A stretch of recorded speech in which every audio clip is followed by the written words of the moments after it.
You're listening to the Nerd to Know Media Network.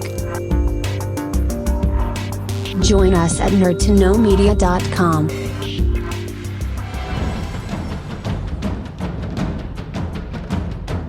Broadcasting from the Blanchardstown Centre, this is Phoenix FM. This is 92.5 Phoenix FM, community radio for Dublin 15.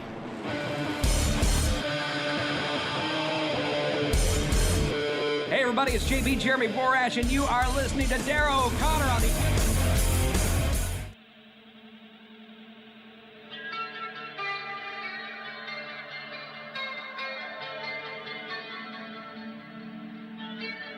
Welcome to the Wrestling Rewind, the only wrestling podcast by fans who don't hate wrestling.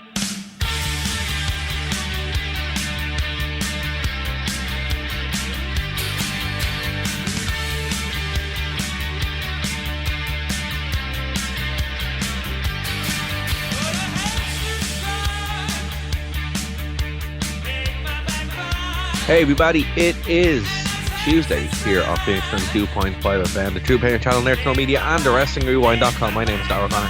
Welcome to the Wrestling Rewind, the only wrestling podcast by fans who don't hate wrestling.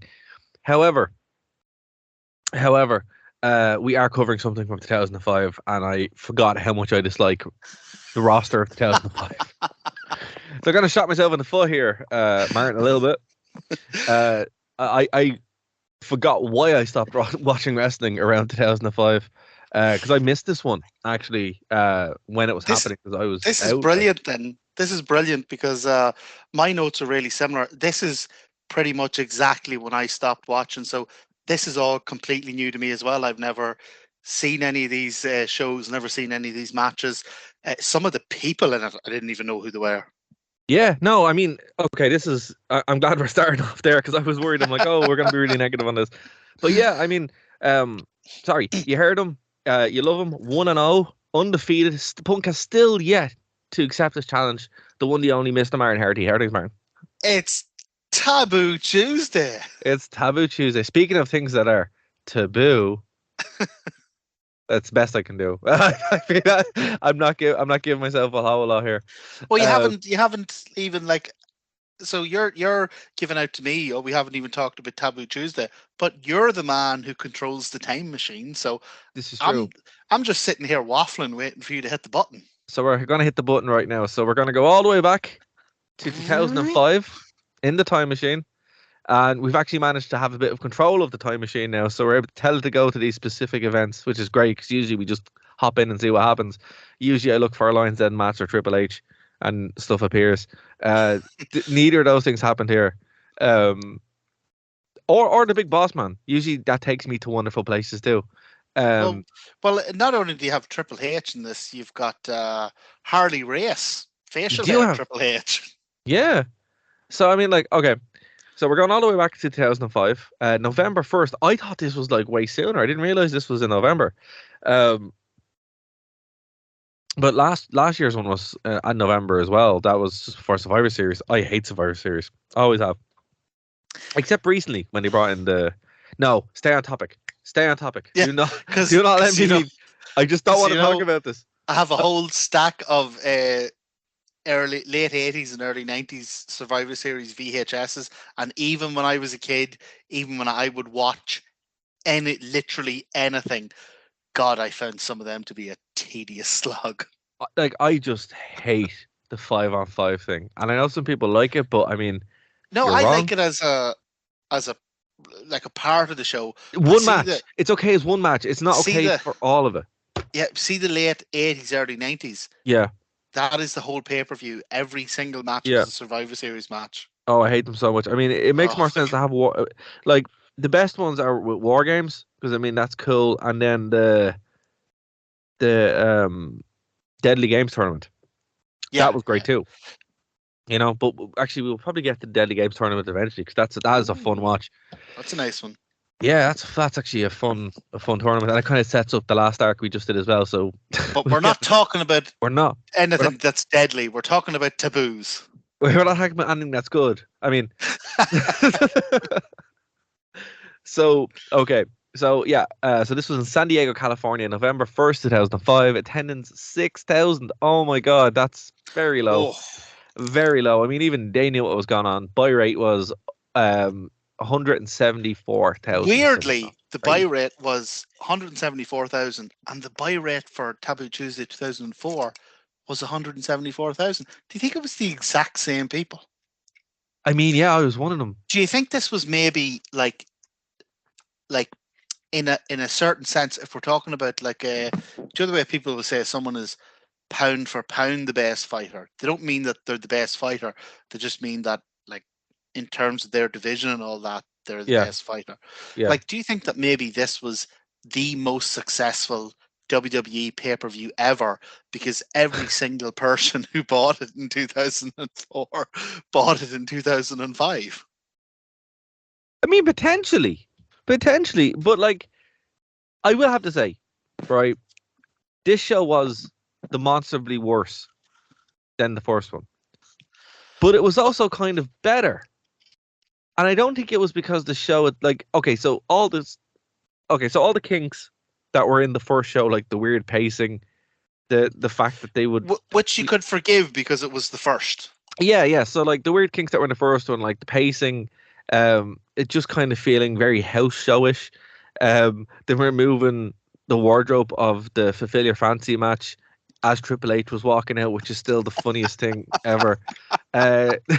Just really weird stuff like that just Well, wouldn't happen on a thing, pay-per-view. Yeah. one thing we agreed on last week was that Taboo Tuesday 2004, weirdly, for some reason, if it was the audience, if it was the lighting, if it was the setup, if it was Yeah. the weird matches, felt like a late era WCW.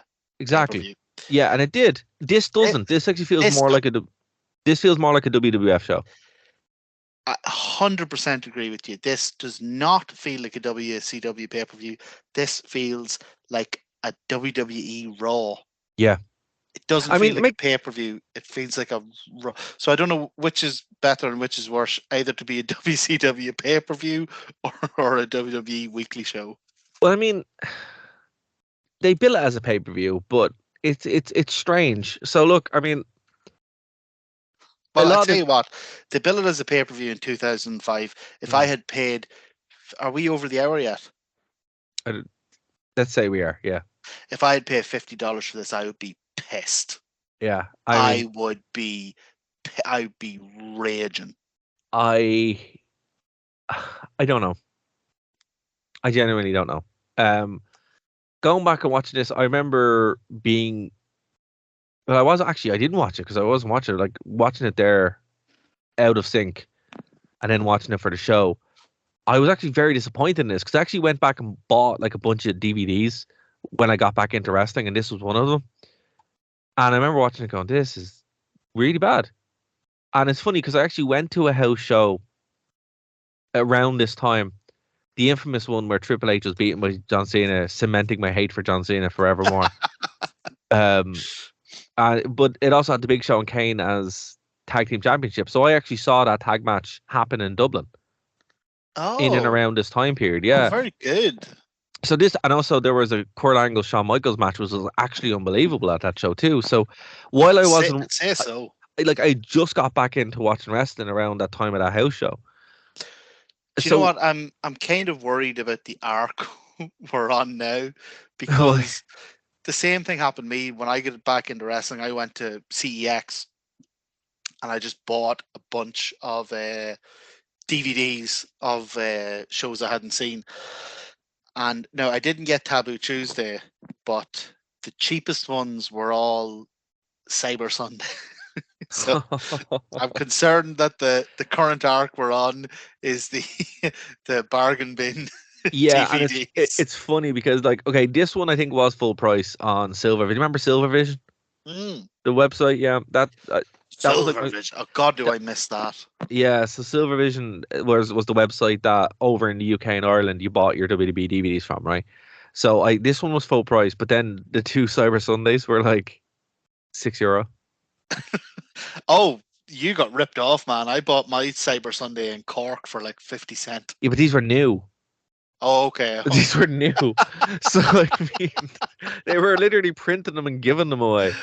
So yeah, and I Oh think, man, that and they were free shipping as well. So you had to pay X amount and you got free shipping. So do you remember that? Whenever you turn it on, it would start yeah. Silver Vision. Oh, I absolutely Proudly do. presents. Yeah. Takes you right Oh back. my god, that's So look, amazing. you know, watching this one is interesting because I remember watching it the first time again. Wasn't watching it when it was live. I did buy the first one, um, and then took a year off from this. So I guess I wasn't one of the people that bought the pay per view from You year weren't to one year. of the No, 174,000. because I didn't watch this one live. Anyway, Who do you think replaced you, and do you think they're now cursed? I think Is they it stopped. I is think they it stopped watching after this. is it like It Follows? Like the only way to get rid of it is to pass it on to somebody else? Or like that movie Smile, which has the same premise. Exactly, yeah. Like Which is very who guys, you can who did you tell we do pass? not want to talk about the show. You can genuinely tell you don't want to do it. But who do you pass this on to, Dara? And do you feel personally culpable for whatever happened to them? No, because then because then a couple of months later I saw Triple H, my hero, being defeated by John Cena with an STF. That looked terrible. And I was devastated. Has he ever done? Do you know what? More wrestlers need to be like Ken Shamrock. Yeah. Ken Shamrock told The Rock, "You need to fucking pan me because we're over the hour now. You Yeah. need to fucking pan me with that chair, or I'm not going to sell it." More wrestlers. Apparently RVD was told the same thing in Japan. I was reading an interview with him there like during the week, and he was like, "Yeah, I went to Japan in 1983, and they told me kick me as hard as you can, or I'm going to kick your teeth in." Fine. And More wrestlers. Yeah. More wrestlers need to say, if you put that weak-looking STF on me, I'm going to pretend to fall asleep. Oh no, the STF was just it was awful. But okay, so let's do our best here. So look, there was a marketed upgrade on this. I had Korn as theme music, which was bizarre. What was it, Transistor or something Twisted like that? Transistor, which is a good track, but it was just kind of bizarre. When it started, I was like, "Oh, this feels better and worse at the same time." And I like the fact now that they've come out and are like, "Okay, it's on WWE.com." That makes perfect sense. They actually kind of had a handle on what they're actually doing, right? So I mean, it made a lot of sense, but the what starts hitting the fan almost immediately, like not in a bad way, just in like a what? Joey Styles doesn't do the hard sell. Like there's silence for like a while, and then King is like, "You gonna say something?" And he goes, "Oh yeah, here I'm Joey Styles. Hey, I'm doing another one night stand for WWE," and you're like, "What happened here?" Now, so I did some digging. They legitimately, and it goes back to why Austin didn't wrestle. So we'll get to that in a second. But JR was legitimately fired from WWE. Oh, those And bastards. legitimately fired, and you weren't going to bring him back. So the end of the hold on. Do you know why?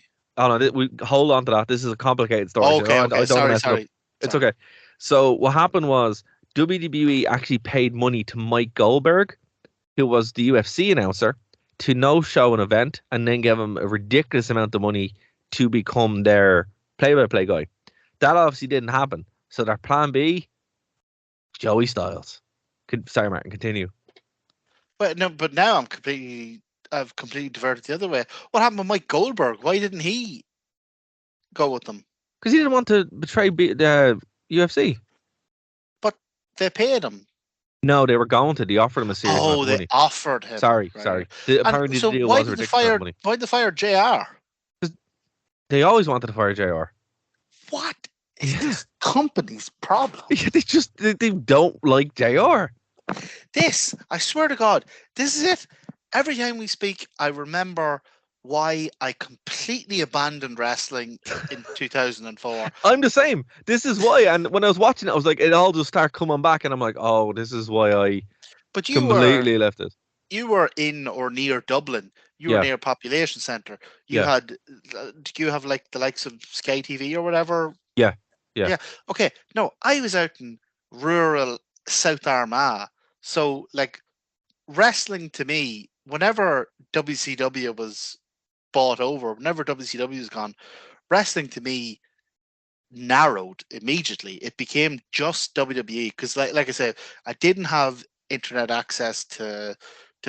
I didn't even know about things like Impact or Ring of Honor or TNA or New Japan. I didn't have like a population center that was near me that would have like Crossing Glen Library, as good as it was, didn't have a lot of New Japan's tapes or Ring of Honor's tapes. So a huge part of the reason that I abandoned wrestling was because I was like, okay, well now wrestling is just WWE, and they have clearly just stopped caring. Yeah. No, and the thing about it was like, because I was working, when I started working for WrestleView in 2010,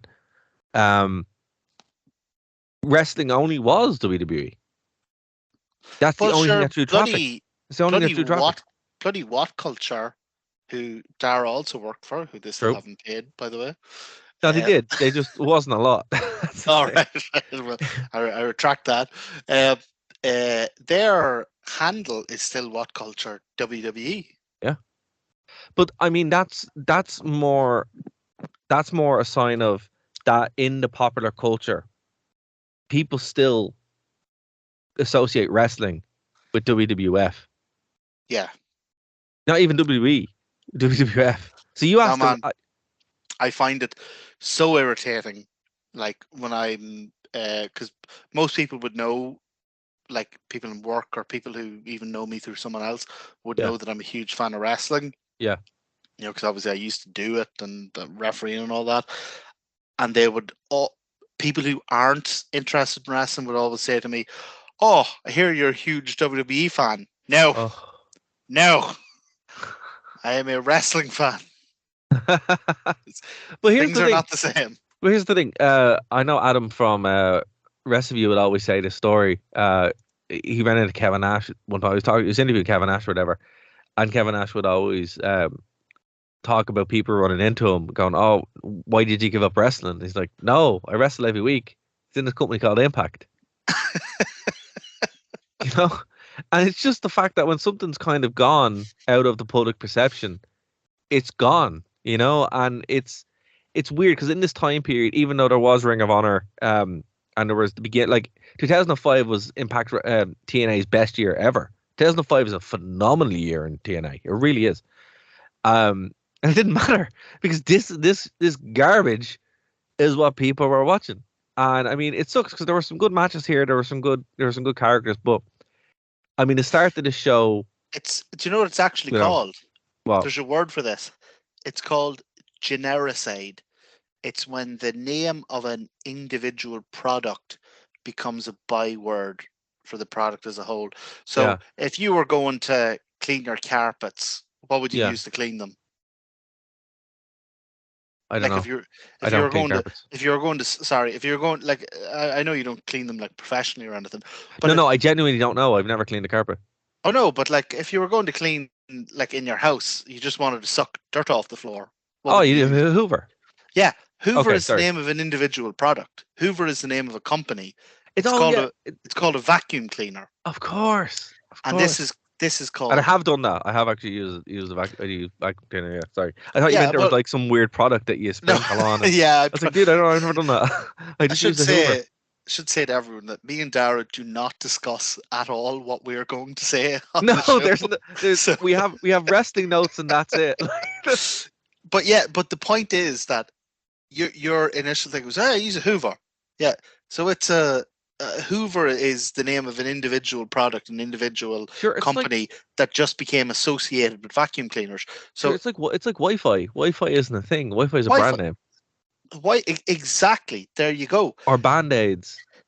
But Band-Aids are a term for plasters. Yeah. Yeah.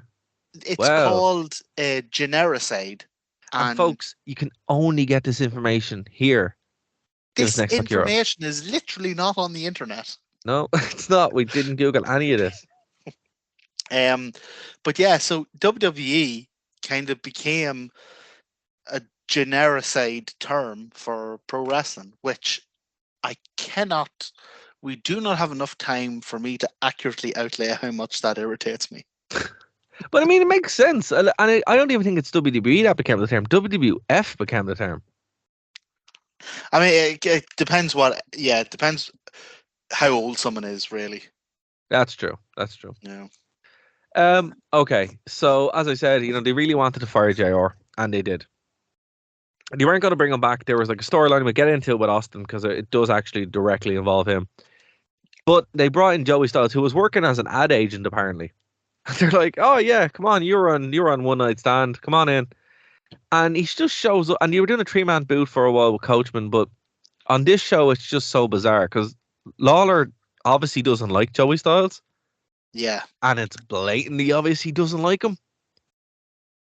There's a And moment Sorry, go on. in it where I didn't even get the joke, but Joey Styles is obviously kind of ripping the piss out of Lawler for his, and I will get into them, his constant leery comments about the women's match. Yeah. And then he says, well, I've got one for you here. And then he makes some joke. And I'll be honest, I didn't understand the joke. I didn't get it. Right. But afterwards he says, so that's pretty much guaranteed I'll never be back again. And Lawler just goes, yeah. So I don't know what that is. And Lawler doesn't even do, yeah, in his Lawler voice. He just goes, he's like, I really just goes, yeah. Yeah. Oh, So, man. and I tried looking it up. I don't know what that is. I don't know what the inside joke. I don't know. Maybe it was a reference to, because around this time Lawler was facing some allegations about wandering hands and underage children. Wow. Okay. I did not know that. Do not go into that. Leave it there. Yeah, I won't go into it. Although the word underage is redundant. There's no such thing as an overage child. So. Fair too. Wow, that's crazy. I didn't even know about that. I don't know. Look, there's a lot of really weird stuff that was happening around this time. And I mean, it's just on that point where the internet was like, it wasn't ubiquitous yet. It was getting there. So, I mean, a lot of this stuff, you're kind of go back and having a look and it's hearsay and comes out in interviews.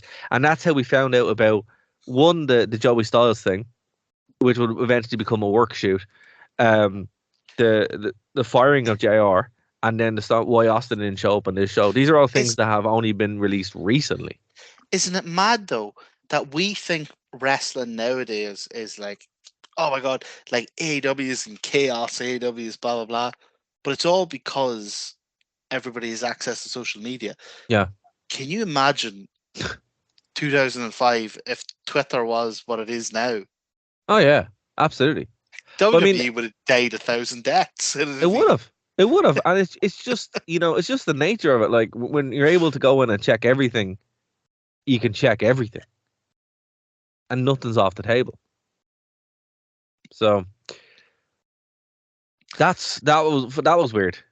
Hearing Joey Styles, and I like Joey Styles, I really do. But I mean, well, do you know what? The whole energy of that show was completely different. It was so strange, and he actually wasn't bad. He wasn't bad. He was great. It was just King did not like him at all, so he sandbagged him the entire show.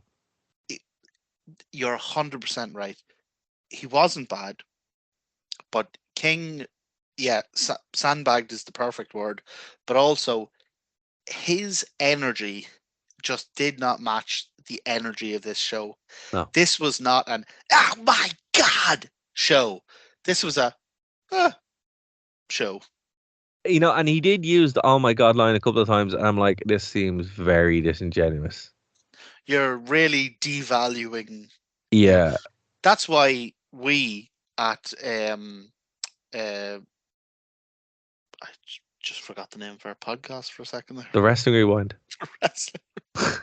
Oh my God. That's why we at the Wrestling Rewind are very choosy about what we will and will not make worthy of an X-Pac Euro, because we do not want to devalue the currency. And why Katie Vick scale only comes out very regularly. Katie Vick scale only comes out very regularly. The Ace Steel Chomper scale, you'll only see that when it's absolutely necessary. Exactly. This This is That's a Canadian destroyer of ratings, folks. You this don't is see it all the time. a premium product that you have to pay for, but folks, you get absolutely every single X-Pac penny of your X-Pac euro. So it's interesting as well, all right? So the show started off with just a weird match, man. It was a tag team match that kind of went nowhere. But what's interesting about it is, so you got to pick who would team with Chris Masters to go against Matt Hardy and Rey Mysterio, right? Interbrand tag team match, so SmackDown versus Raw.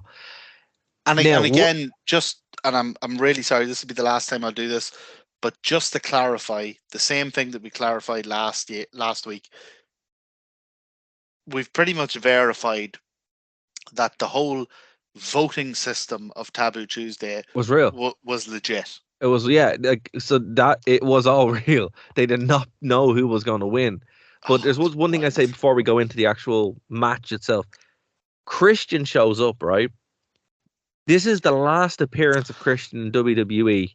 Oh, I thought I'd have caught you out with that one. I thought I had that here. I thought. Did you? Oh man. So yeah, like he would show up on Impact a couple of days later.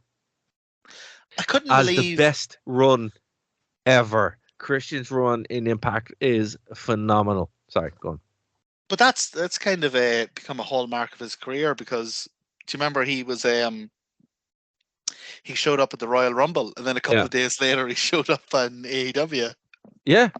So, but this is like the first time this kind of happened. He was the first big name really to kind of leave.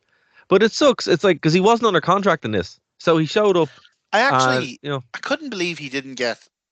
Like, so I understand why Matt Hardy got the vote, because obviously this was around the time of the Matt Hardy Edge Lita storyline. It was a couple of weeks away from Edge, a couple of weeks after Edge had banished him from Raw. Yeah, so I kind of get why people voted Matt Hardy, but Christian didn't even come second. No, like I would have thought people were like, oh well, if you don't want the Matt Hardy match, you want the former tag team partners match. But I think it kind of just goes to show like how much.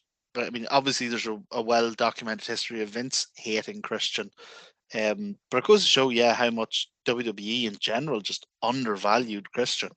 Well, see, I would go to another Simpsons quote where it's like, how many times people do I have to say it? Democracy doesn't work. And I mean, when I saw Mysterio, I was like, are you for real? Like, no, that wouldn't even be a good match. So the people just, in my opinion, I think they made the wrong choice by putting Matt Hardy, but it did kind of make sense. And it led up to something that was very interesting I've never actually seen before, where Edge just goes, no, here's Snitsky. And they have Matt Hardy and Rey Mysterio defeating Chris Masters and Snitsky. And it's like, this is a weird match. Okay, sorry, just let me get it real quick. I mean, Matt and Ray are not a good team together. Chris Masters is, actually Masters was all right, but Snitsky wasn't. And it just led to this 14-minute mess to open the show. And 14 minutes in a bad wrestling match feels like half an hour. Oh my God. I was watching this on the bus back to Limerick before the gig yesterday. And I felt Which of the gigs? Because our friend Dara did 3 gigs yesterday. I did 3 sets in a row. That is very true. In the same gig. Absolute machine. Thank you. Brian Cage has nothing on Dara O'Connor's. I will take that. Take that. But I was watching this on the bus and I'm like, oh my God, how long have I been watching this? And then I couldn't believe it. It just kept going. And it's like, this match is not good. It's just not good. But Dara watched this and he's like, oh, well, at least we must be near Limerick. Yeah. I was like, oh no, we have Scaries. That's actually what happened. It was very annoying. But it was interesting because like Lita and Edge cut the promo and they're like, well, we're just not doing it. And I were you able to verify if that was real or planned or whatever? Yeah, so I looked this up. So what happened was, like Dara said, people voted for who was going to face Edge and I don't know, who was the other guy? Chris Masters. Yeah, Edge and Masters, right? Edge was never going to wrestle this match. So this Right. was part of the So this was part of the storyline. Okay. So it doesn't matter who they voted for. Edge was never going to wrestle because he was legitimately injured. Oh But he wow. wasn't so badly injured that he would like Look injured. no show it or give up his like because he's walking around with is that the Money in the Bank? Yeah. Yeah. So he wasn't that, but he was injured enough that they were like, well, there's no point in potentially making it worse for what is probably going to be our lowest viewed pay-per-view of the year. So yeah, they always knew Edge was never going to wrestle the match. It was kind of a dick move on the audience. But what really got me about this was when Edge announced, I think the WWF fans deserve a substitute in that matchup. And we get Snitsky. Yeah. Talk about an anti-pop. But I mean, it seems like Lita has buried the hatchet with Snitsky. On last year's show, Kane got killed. And Kane had also, caused the death of her unborn child. And this year, she's out with Edge, wearing the face off him. And says, yeah, it's cool. We're cool now, man. So it's good. in kayfabe, before the show, Edge and Lita are talking, and they're going, "Do you know what? I don't feel up to this match. I don't think I need it. I got the Money in the Bank. I got a shot at the world title. So yeah, why should I bother?" And then Lita's going, "Yeah, you're damn right. You know what? Let's just pick someone to replace you in this match." And Edge is going, "God, who could replace me? I mean, some of the guys have matches tonight, and some of the guys are in the voting thing." And then you go, "Oh, what about that guy? What do you call him? Who killed my baby? What was his name? Why didn't you get him to step in?" I mean, it's the least he could do, after he killed our baby. And where's Kane? I mean, Kane got over this really quickly too. Yeah, Kane is like, "Do you know what? It turns out that child wasn't really what I wanted. What I was honestly after was the tag team titles." That's what this was. That was really the journey that he went on. I don't know. The only reason I slept with you later was because I thought we'd have twins and then I could put the tag titles on them. But or maybe he thought she was the Big Show and got confused.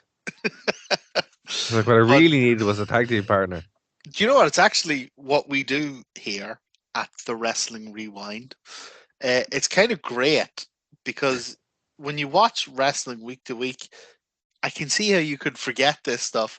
But when you go year to year, this is goddamn ridiculous. It's ridiculous. It's so wild. It's like a different show. Like, this dude killed your baby a year ago, and now you're like going, "Hey, why don't you hop in for me here?"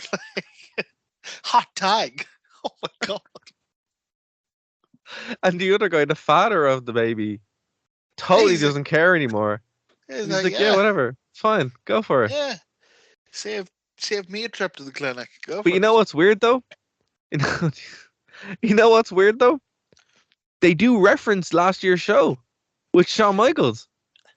Not only with Shawn Michaels, Snitsky's entrance music is now It wasn't my fault. Oh my god, that's right. And Lita's just standing there like, she's just like, yeah. It wasn't. And you're like, what is this? I love it. It was my fault. But it's not like... so ridiculous. It's not like he cost somebody a match or, he cost somebody a title. Killed someone's baby. It's like, it wasn't my fault. And I'm going to make that part of my gimmick. Oh, it's just so ridiculous. But this match is genuinely painful to watch. It is it's one of the worst matches I've ever seen. And the thing about it is a snapshot of what Raw was like in 2005. I think your summation of this feels like a Raw is very true, because I mean, this is a Raw match and it's a bad Raw match.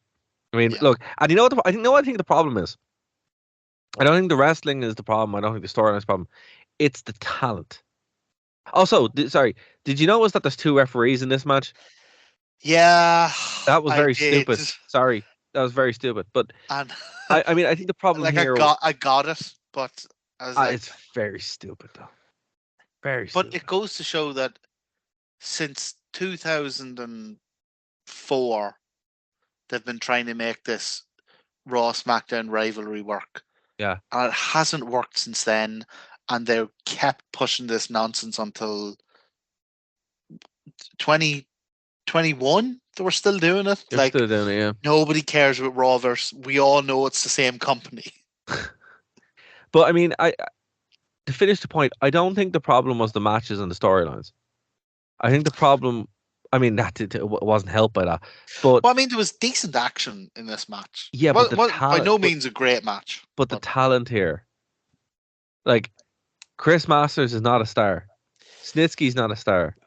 Arguably, Mysterio was kind of a star at this point, and Matt Hardy was over because of stuff that wasn't in the ring. You know, Eugene wasn't a star. Kalisto, I mean, Lance and Trevor, these guys are just. I mean, you would never pick them in SmackDown versus Raw, the video game. Ever. You would never pick them. They're like guys who you trade off. Like, I mean, if you look at in the GM mode, they'd be rated 50, and then you trade them in bundles off to go get like someone decent.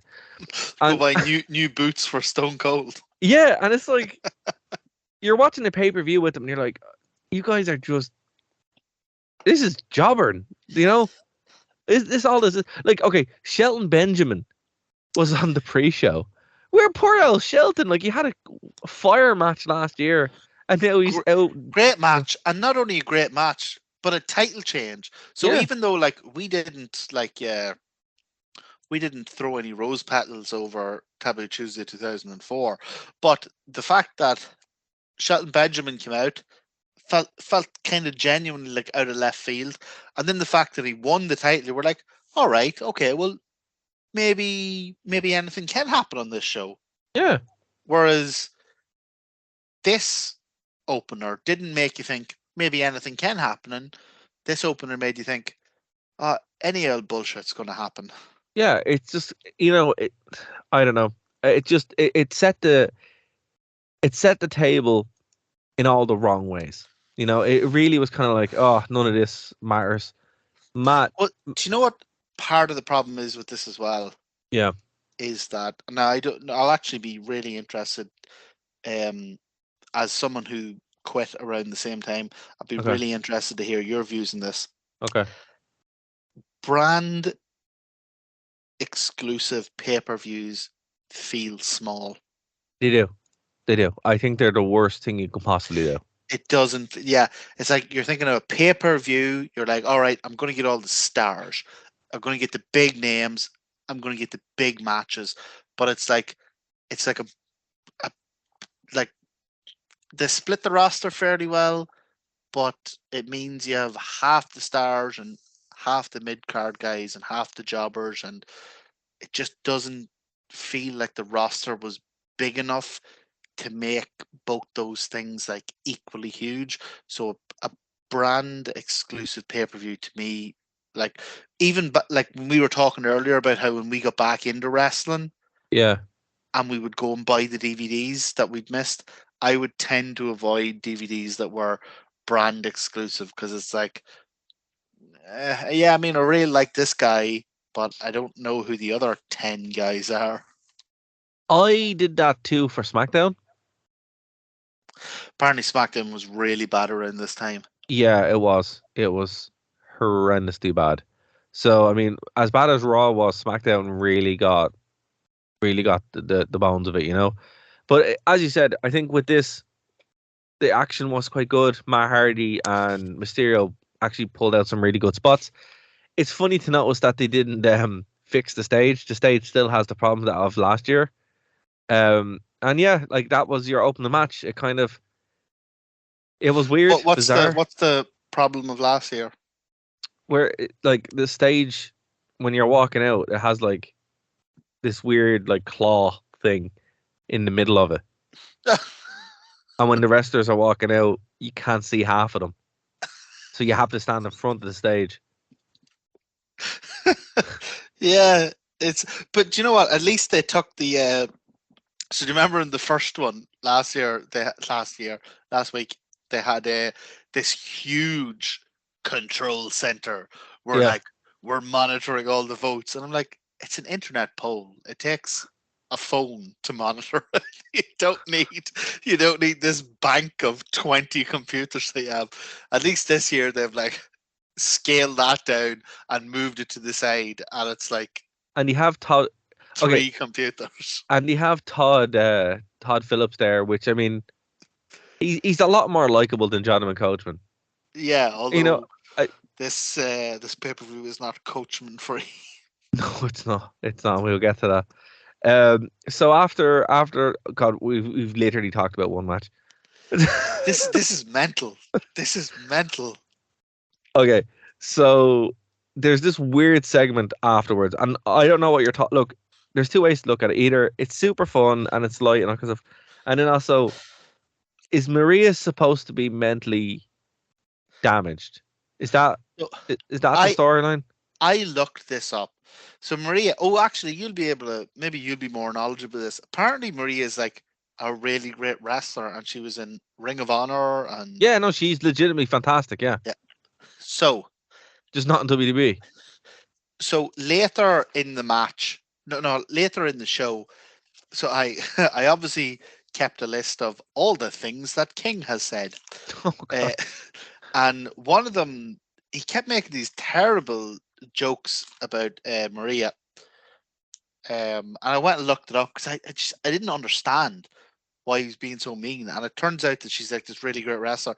Apparently, when she's in WWE, her gimmick is that she's a bimbo, like an airhead. Like she's really stupid, basically. Okay. So the thing here with Foley is that they've mixed up their bags. Yeah. And she's wearing the Mankind mask. Yeah. And he's going, oh, well, this skimpy bikini isn't mine. And then she's like, oh, my God, sorry, Mick.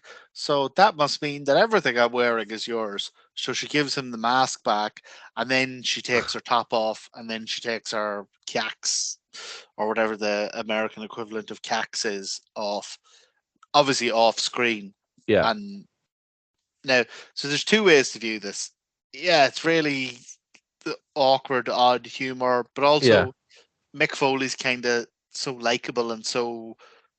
It does work. Actually, it does work with Mick. Actually, it does. It's surprising that Mick Foley has never landed more acting roles. Yeah. So it's mostly terrible. Yeah. But he ends it with Maria going, "All right, Mick, have a nice day," and he kind of tilts his head sideways and goes, "I think I already did." That's pretty funny. It was pretty funny. Like it's one of the most awkward segments I've ever seen. But as you said, because Mick sells it so well, you're like, okay, that is pretty funny. But at the same time, sorry, go on. The fact that this whole thing is littered with these really weird segments again makes it not feel like a pay-per-view. Makes it just feel like an episode of Raw. Yeah, it's so strange. I mean, and I'm interested to hear what people thought as well, because like, what did you think about it? Did you think it was, are we off base here? Because I don't think we are. From looking at the reaction to this thing, I don't know how anyone could like love it. But speaking of Maria, we have Eugene teaming up with Nuka to go against Rob Conway and Tyson Tomko. So actually, we talked about Christian. So in TNA, Tyson Tomko was Christian's floozy, right? Do you know what happened to Tyson Tomko? I'll be honest with you, Dara. I have my entire notes in this match are I don't know who the other team is, and Rob Conway looks like Buff Bagwell was ordered off Wish. I think he's supposed to be that. I think that's his gimmick. Is he supposed to be Buff Bagwell? He is supposed to be Buff Bagwell, yeah. Why would you fire Buff Bagwell and then hire someone to play Buff Bagwell? You know what? For years, I've been trying to figure this out too. I don't understand it. They had the actual Buff Bagwell. Dara, you've been trying to figure it out. You should have warned me. I didn't realize you were going to have the same notes. This wasn't part of my life. Now it is. It followed me. You've smiled me. For years, man, I was so confused coming back to this. As a kid, being like, "That's not Buff Bagwell. Why is it? Why is it not Buff Bagwell?" I honestly thought he was Buff Bagwell. He's walking down, and I'm like, "Jesus, Buff Bagwell's lost weight." Yeah, he looks great. Not that he was fat, but he was he was buff. Yeah. And then I was like, "Hold on, I know those calves anywhere. Those aren't fake implants. It can't be Buff Bagwell." It's like, who the hell is this Joker? No, it's Rob Conway. Who the hell is this Joker? But okay, so what's more interesting is Tyson Tomko is the other guy, right? So he would leave WWE and go to Impact and be Christian's floozy for years, right? Then all of a sudden he disappears. Christian's floozy? Floozy, yeah, like his little, Christian had a little crew called the Christian Posse.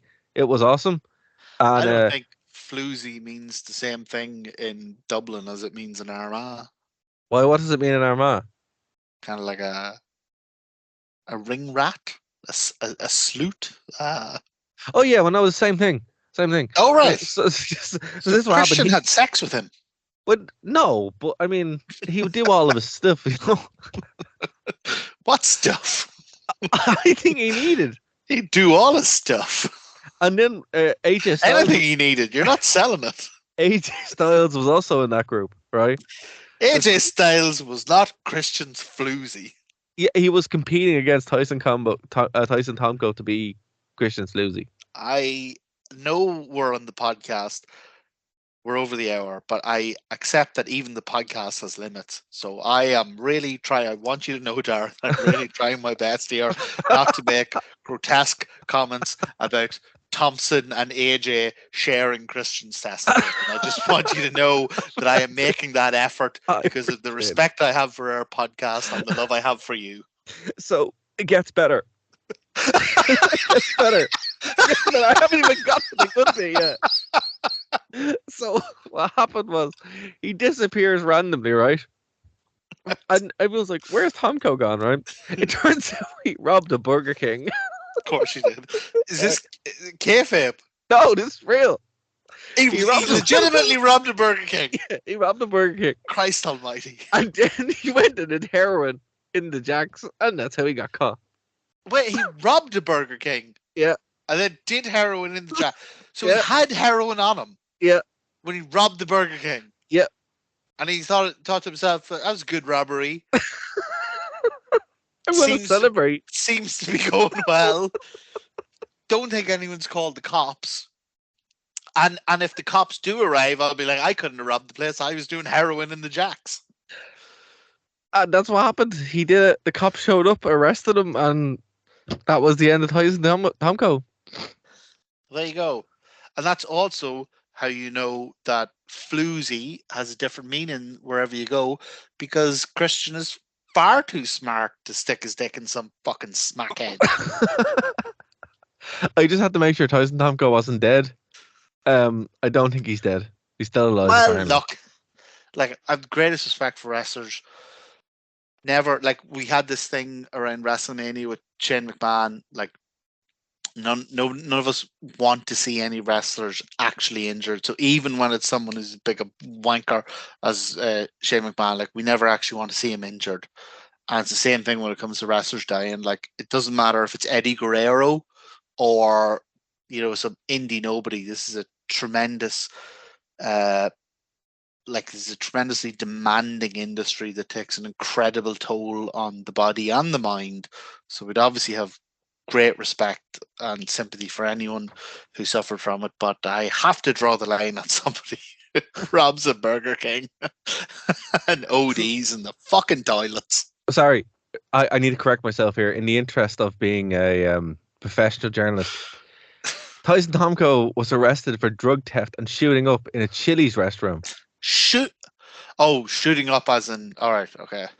Yeah, like, and then injecting, so he was arrested for robbery charges, and then he so here's the actual story. Allegedly, Tomko robbed a CVS pharmacy and then went into a Chili's restaurant, went into the bathroom and injected his score. All right, well, see, Dara, I feel you've misled me here because I have. I'm sorry. he left the premises. So that sounds like a pretty good alibi. Like if I robbed, so what shops are on my street? So there's a Spar on my street. Now if I robbed the Spar and then went into there's a Tesco beside it. I went into the Tesco and into the toilets and got smacked out. Like if the cops burst in and they're like, "Hey, did you rob the Spar?" I'd be like, "What are you talking about? I'm smacked out in Tesco's." You know, that's a pretty reasonable alibi. So I have to say, now that we've dived into this subject, I have a little bit more respect for what's his name? Tyson Tomko. Tomko. You know how he got? For Tomko. So here's how he got busted. He went in and demanded it apparently, and then he went into Chili's and asked for a spoon. Here's how we got busted. The detective investigating wasn't a total fucking moron.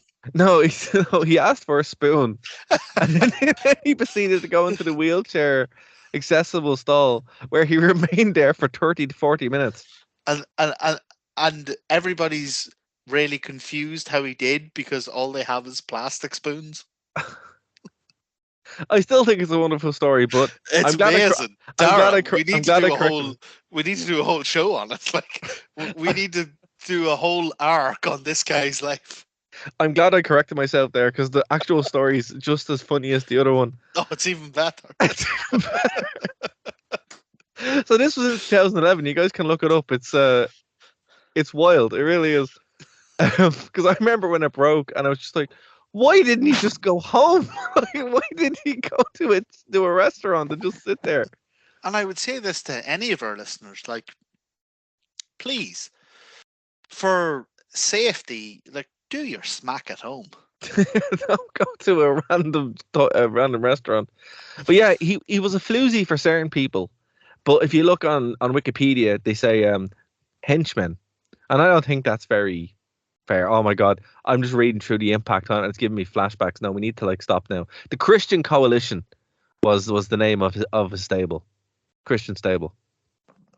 That sounds like they'd be protesting outside an abortion clinic. The Christian Coalition. Oh my God, it does. It does. Oh, Tyson Tomko. I mean, that's a whole. I can't wait until we get to TNA, man. I really. It's so looking forward to it. I'm so looking forward to it because it sounds like the perfect mix of absolute lunacy, but also like genuinely good wrestling. I mean, AJ Styles was having bangers like in between the absolute nonsense of what was going on in the show, but that's a different thing. We can laugh at Tyson Tomko because when you have to. That whole story is insane. Anyway, the match was terrible. Eugene and Snuka, who, Jimmy Snuka, that's a whole show in and of himself. And I'm like, wait, you block out Chris Benoit, but you don't block out Snuka? Okay, WWE. I mean, how many people did he allegedly kill? Was it 2 or just 1? It's such a difficult thing because part of this whole issue they have. It was 1. It was his girlfriend, right? So he allegedly killed his girlfriend. Stabbed his girlfriend, yeah. But look, it's like it's so strange because like I get why they've just completely blacklisted Benoit, but the fact that Benoit's son is a wrestler and the fact that look. Nothing I'm saying is in any way like an excuse or a rationality for it, but the fact that when they did the autopsy that his brain was so addled they thought it was the brain of a 70-year-old Alzheimer's patient, I mean, it didn't happen to us. It's not for us to forgive. It's not for us to understand. What I'm saying is, I'm like, none of this was like a thing on Benoit, Yeah. But what I'm saying is Snuka just stabbed her. He didn't have. Yeah, this is it. I'm like, and he kind of got away with it. You know, so it's just like, Yeah, he didn't have he didn't have CTE. He didn't have. no, he just did it. Well, just sick okay, of her. allegedly, Alleged. even though, I mean, come on, like, allegedly, you know. But yeah, But, I like, think you're absolutely right. I think I was just like, I couldn't believe it. CM Punk's book has to just be called Allegedly. Because I was watching it, I'm like, wait. So one murderer is okay, but one other murderer isn't. Like, consistency, WWE. Come on, just you know, I was just shocked by this. Yeah. Also, Joe, you know, what it reminds me of is you're probably gonna censor this as well. It reminds me of like when Finn Foyle and Fine Gael go on about God, diarrhea were bloody terrible. But also, let's go commemorate Michael Collins. It's like, hang on. Michael Collins made a career out of shooting people. I'm not going to censor it in, but folks, do look it up. You use your research. Use Google. Yeah, Collins loved shooting people. He was mad for it. Mad for it. He shot loads of people. Oh my god. Okay, this match went on for about 7 minutes. It was the most painful 7 minutes in a while, and I mean, I think Tomko, you know, he's probably just jonesing the whole time. He's probably just dreaming of a Burger King bathroom. I tell you what, though, honestly, look, I thought Snuka looked obviously not in the match, but whenever they were voting for him backstage, I thought he looked all right. He looked like the one who was most able to go. I was surprised they didn't use him as much, but I thought the Snuka splash at the end was pretty good. They didn't use his proper music. They used some weird music I've never heard before. There's a couple of issues with which is weird music in this show, because later when Mick Foley comes out, they use his own original. Yeah, what's up with that? Because he wasn't in his old gear. He was in his down now. Yeah, I noticed gear. that too. That's also in my notes, but no, we'll get to that. But before we get to that, because we got sidetracked with all the smack talk, literal smack talk. So Jimmy Snuka only came out to this match because there was a vote, because this is Taboo Tuesday, about who should team with Eugene. Eugene, of course, being the learning disabled wrestler. And it was Snuka, Hacksaw Jim Duggan, or Kamala. And there was a great moment at the end where Smackhead starts beating up Snuka, and Kamala and Hacksaw run out and rescue him, and they batter him up, and it's kind of a really great nostalgia feel good moment. Yeah. Now, like I say, I'm watching wrestling since the 80s, and I have always really liked Kamala. And watching it now, I'm wondering, am I allowed to like Kamala, or is that a bit racist? Because he's... I don't know. I'm going to not touch that one. If I'm just gonna leave it there. If Irish people were portrayed the way Kamala is portrayed, I think I'd be annoyed. Well, I mean, Becky Lynch was doing the Irish dancing for a while, and I was annoyed. Yeah. So I mean, Kamala didn't say anything. So I mean, some of the blame is on him. That's part of the problem. He didn't say anything. He so grunted and hooted and made all kind of simian movements. But that's what I'm saying is like, I liked him, particularly I liked him because of his he felt like a monster when he went up against the Undertaker, like the That's original Undertaker and that. But at the same time, now looking back at it as an adult, there is part of me that looks at this going, that's terribly racist. I was actually thinking, I was going to say, am I a racist? At a different angle. I was going to kind of come at this point, not from that perspective, but from an interesting one, right? So in 2005, my perspective wasn't interesting. No, from a different one, right? Your perspective is always interesting, man. Always unique. But I mean, okay, in 2005, they were the legends, right? and they were like the face of the past wrestling. Now, the equivalent is like Sting and even Punk to an extent or whatever. The Undertaker. It's amazing, really, when you think about it. You're like, wrestling progressed so much that you don't have just blatant racist stereotypes being legends. It's awesome. Like Insane. It really is. It's really it's crazy to think that ever happened, but now it's like, oh right, it looked bad even then. It really did. Like even so Kamal is pretty obvious, but even like Hakeem, the African Dream. Oh yeah, enormous white guy. Oh god, yeah, I forgot about that. Took me a while to kind of be like, wait.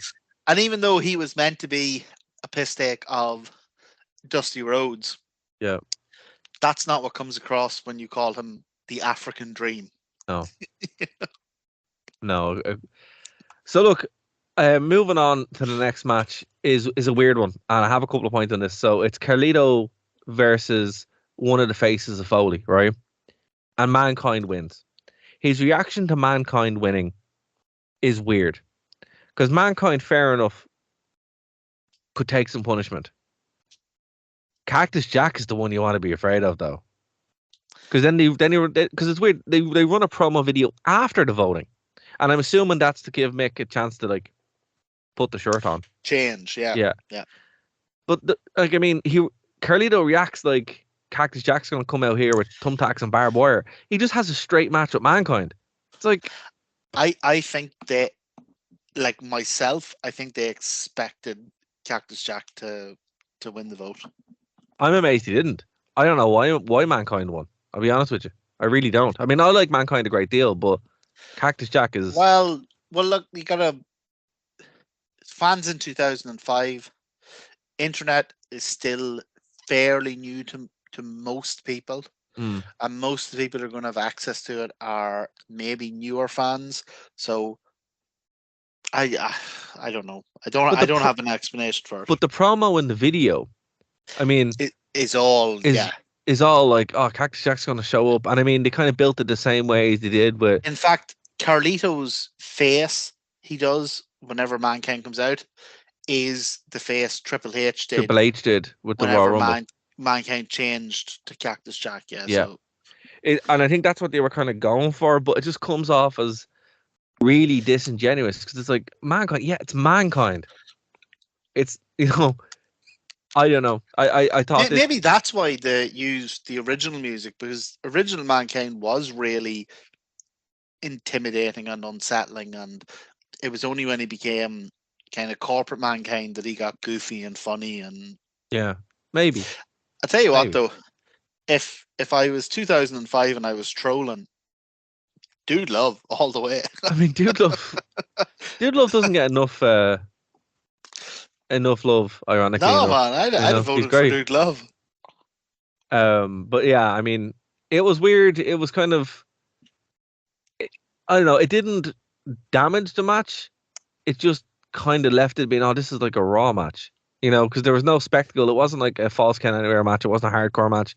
It was just a match that Mick won. Yeah, it's. I mean, it's kind of hard, like you say, to praise or condemn, because it wasn't great, but it wasn't bad. But also, I mean, you have to remember that you are asking for people's money. This is a pay-per-view. Yeah. Like, All Right kind of doesn't cut it for a pay-per-view. No. I mean, there was one or two big spots in it, the chair into the steel steps. And that was all. The elbow to the outside, like the old Cactus Jack elbow. That was cool. There were some good spots in it, but it just overall, it was just like, oh, this is... Mick has been retired 4 years at this stage. Like, he's... But and I love him, but he's obviously, like, looking at him here, he's obviously heavier. He's obviously slower. Well, have you ever seen the Randy Orton match that he had in 2004? Is this the... No, WrestleMania was Edge, wasn't it? Okay, we're gonna watch that. Don't Google that. It's Randy Orton versus Mick Foley as Cactus Jack. Yeah, isn't this when he drops him on the thumbtacks? Yeah. Have you seen it? I don't know if I've seen it or if I've only seen clips. Okay, yeah, we'll watch that match at a break at some point because I might have that's, seen clips in like a best of Foley DVD. yeah, it's a very, very good match. And that was a year away, but you're right. He seems like he's gotten a lot heavier and stuff like that as well. So I mean, Well, that's okay, not to condemn him. Like the no, lad's absolutely not. Like he's retired. He's retired. off Yeah, it's weird that he came out of retirement for this, and that's what I Taboo was trying. Tuesday. Also, For I think Carlito on Taboo Tuesday. it's the first time I've ever seen a sign from a crowd from one of the guys in the crowd that just says the name of the pay-per-view, as if you don't know that you're watching it. And then I have to call one thing out as well. There's a guy in the front row for this match, and he has a little hat on, and he has this massive like Cena chain on, right? And he has, for some reason, the WWE Raw tag belt, and he just has his digital camera up the whole time. It's the most 2005 thing I've ever seen, and I'm like, why did you go for the Raw tag belt? Like, why didn't you go for both of them? Why are you dressed like? It's so bizarre. I mean, why would you buy one belt? It just goes to show you, folks, that no matter the era, wankers are immortal. Look, okay, here's the thing.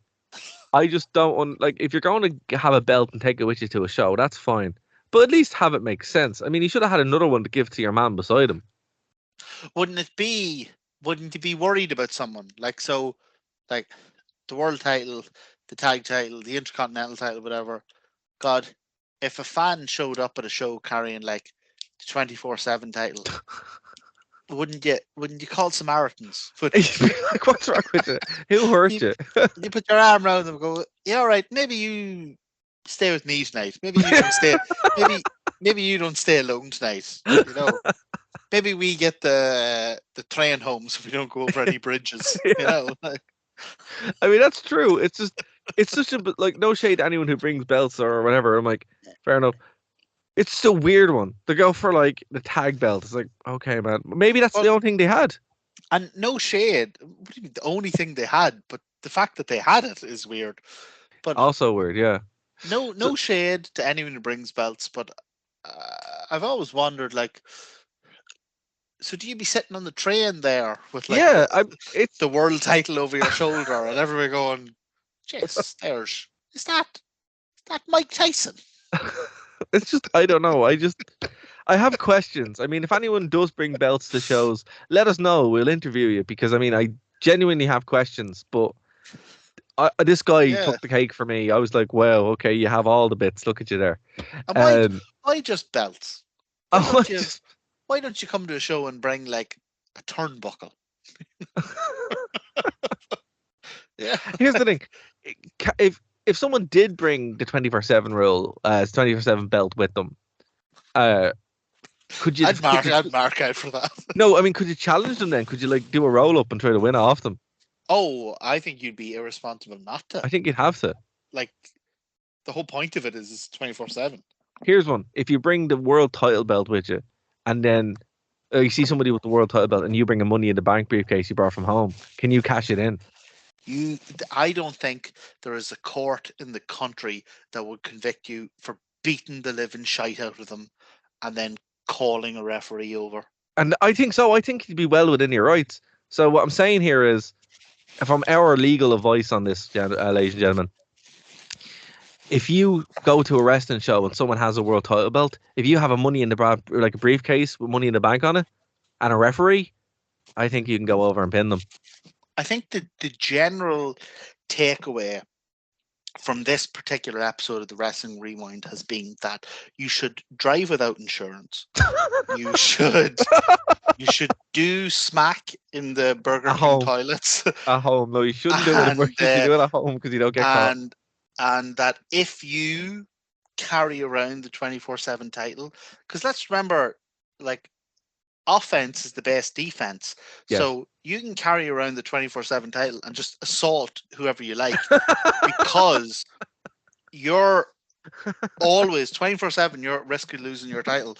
So offense is the best defense. So I don't think there's a judge in the country would convict you for saying, look, I was walking around with my 24/7 title, as is my entitlement as a 24/7 champion, and this fella looked at me sideways. I thought he was going to try and do a roll up, so I beat the hell out of him with a parking cone.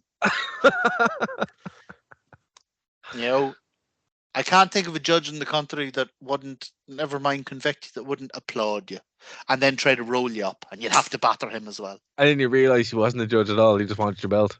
It was just Booker T the whole time. Booker Ah! T. You bastard. So the next match, well, there was a segment with Bischoff and Vince, which wasn't as. I'll be honest with you, it wasn't as good as the one with Coachman last year, which was the single most entertaining thing I've seen in a long time. No one was. Definitely. What did he call him? What did he call him, a slut last year? Don't be a slut. Oh my God. Do you know what? Oh, Vince is the best. I'm sorry, he really is. No, genuinely. He genuinely is. Slut is, I think it's one of those words you really have to keep for amazing situations where it completely doesn't fit. Yeah. So if someone was being like sexually promiscuous or whatever and you call them a slut, you're just kind of an asshole. Yeah. But if someone has like parked in your spot and your response is going, "You slut," that's amazing. That's amazing. Like, definitely slut should only ever be used in the most inappropriate situation. And when you use it, like, one of my favorite moments in TV is have you ever seen the episode of The Office where the office workers who are downstairs where they do all the manual labor have like a safety day, and then Michael gets all jealous and he's like, "Oh, we're going to have a safety day in the office as well because we get things like carpal tunnel syndrome and depression." And then all the manual laborers are like, "Oh yeah, that's super serious." So then Michael goes like, "All right, fine. I'm going to set up this scenario to show you how serious depression is." So he sets up a bouncy castle at the bottom of the building, and then he climbs up on the roof and he goes, "I'm going to kill myself. I'm so depressed. This depression is terrible. I'm going to kill myself." And then Dwight is in the parking lot and he's on a loudspeaker and he's going, "But Michael, isn't depression just a fancy word for being bummed out?" And Michael goes, "Dwight, you ignorant slut." I don't know. I mean, I agree with you, but I mean, even though Vince used it in the right context, it was the Coachman. Yeah. So that kind of worked too. My God, I think we're gonna have to set up because the X-Pac Euro. I think we need like a slut fiver. A Jonathan Coachman slut fiver. A Jonathan Coachman or the fiver maybe too much. Jonathan Coachman slut €2. A coach slut €2. We need, so the Canadians have a $1 coin and a $2 coin, but they call the $1 coin a loonie and the $2 coin a toonie. Right. So I think we need a name for our coins here. We can't have €1 and €2.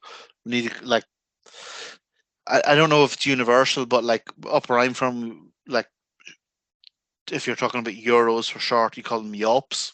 Right. So you have a yelp, and I don't know, like a taupe. So we'd have like a Coachman slut taupe. Or is there a Dublin term for like euro coins? Euro? No. Because yous are mad for everything. Because there's so Dubliners. Even though are you technically Meath? Technically, but in spirit, Dara here is a dub. And for the benefit of any of our listeners in Ohio, who I don't know, we seem to have a large listenership there. That's true.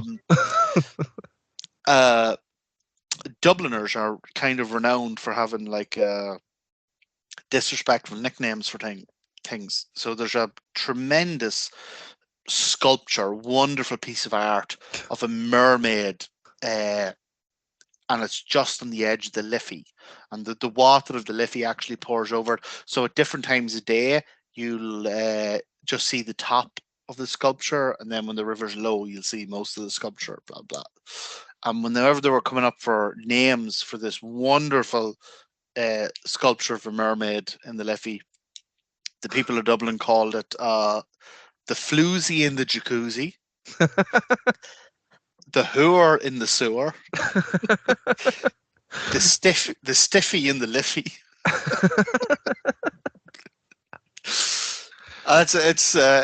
It's actually a general Irish thing, because up here in Belfast on the Falls Road, they were looking for, because everything's about peace, they were looking to commission some art pieces about peace, and somebody built on the West Link, which is the kind of roundabout that links you into Belfast, into the west and the north and all the other stuff.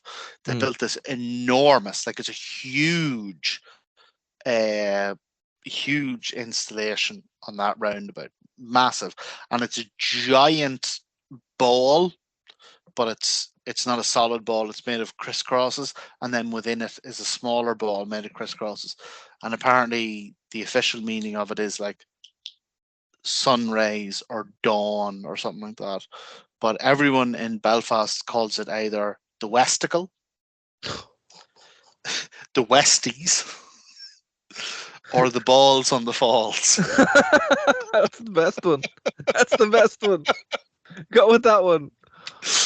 So sorry. Again, another history lesson, because we do not want to talk about this goddamn pay-per-view. For reference, folks, it is now 1 a.m. in Ireland. And I have slept in a total of about 4 hours in the past. Dara has slept 4 hours and literally recently recovered from surgery. Yes, that is also true.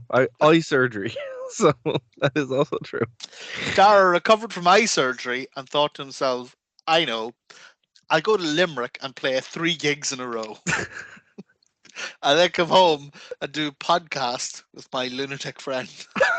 About a terrible show.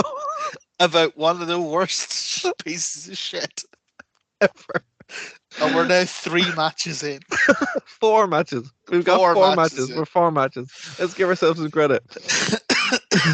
So, yeah, Vince puts it up to Bischoff and he's like, where's the Bischoff that, put me out of business, or I need to put me out of business? And he's like, okay, grand. I'm going to do something about it. And then we have, it cuts to the backstage of the Big Show and Kane. And then they're like, right, so what's going to happen here? Who's going to go against the tag team champions? But also, it's not only that. It's similar to what happened last year. So, similar to that, this seems to be a thing they've done. So, it's who's going to go for the world title. And then the losers are going to go for the tag belt. So, that seems to be a thing. Hates tag team wrestling. He really does. So, does not care about it, does not respect it. But at least they established it this year. They only it was like a proper afterthought last year. At least they're up front going, this is for the tag belts and the world title belts. So Shawn Michaels gets picked because, obviously. Obviously. So he gets picked. It's like, you could vote for whoever you want to go for the world title. It's either Shawn Michaels or Hardcore Holly or Smackhead Tomlinson. Or whatever his name is. So basically, Shawn Michaels is like, all right, and Big Show and Kane walk off, right?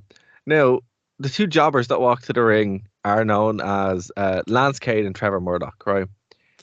Now, if ever you needed like an illustration of just how little Vince McMahon cared about tag team wrestling, the fact that these 2 actual nobodies, and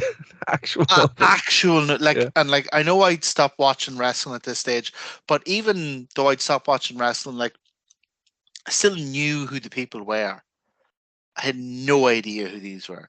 These are the titles that were held by the Hart Foundation, by Demolition, by the Legion. Well, no, because they have split them up. They split them up at this point. There was a SmackDown and a Raw tag team belts, right? So they're even more divided. And at this point, when I stopped watching wrestling, I think the final nail for me was when I was watching Raw and an ad for the Highlanders came up. And I'm like, I have no idea what this is, but I'm not watching it. And If they'd split up the tag titles and they'd split up like WWE, like when the tag division in WWE was hot, like in the Attitude Era, exactly, you had former number one they contenders had going holding those belts. yeah, but even then they only had 6 tag teams. That's what I'm saying. You had so former number one contender, Road Dogg, lowering himself. But now that they've done this brand split, so what, they have a tag team division that has 3 tag teams in That's it? what happened. Yeah. Oh my Christ almighty. Now, what's more interesting is, so Kane and Big Show win this match, and to call this a match is very generous. Oh yeah. Yeah. It's very generous. I mean, it's an absolute massacre, right? But Big Show and Kane end up being like a class tag team. And I'll be honest with you. So I went to the house show, as I said, a couple of months. I think it was like in April after this show. So it was 2006. Or even it could have been the November house show. I don't remember which one it was, to be honest with you. It was around that time. And I never saw the Big Show in person before.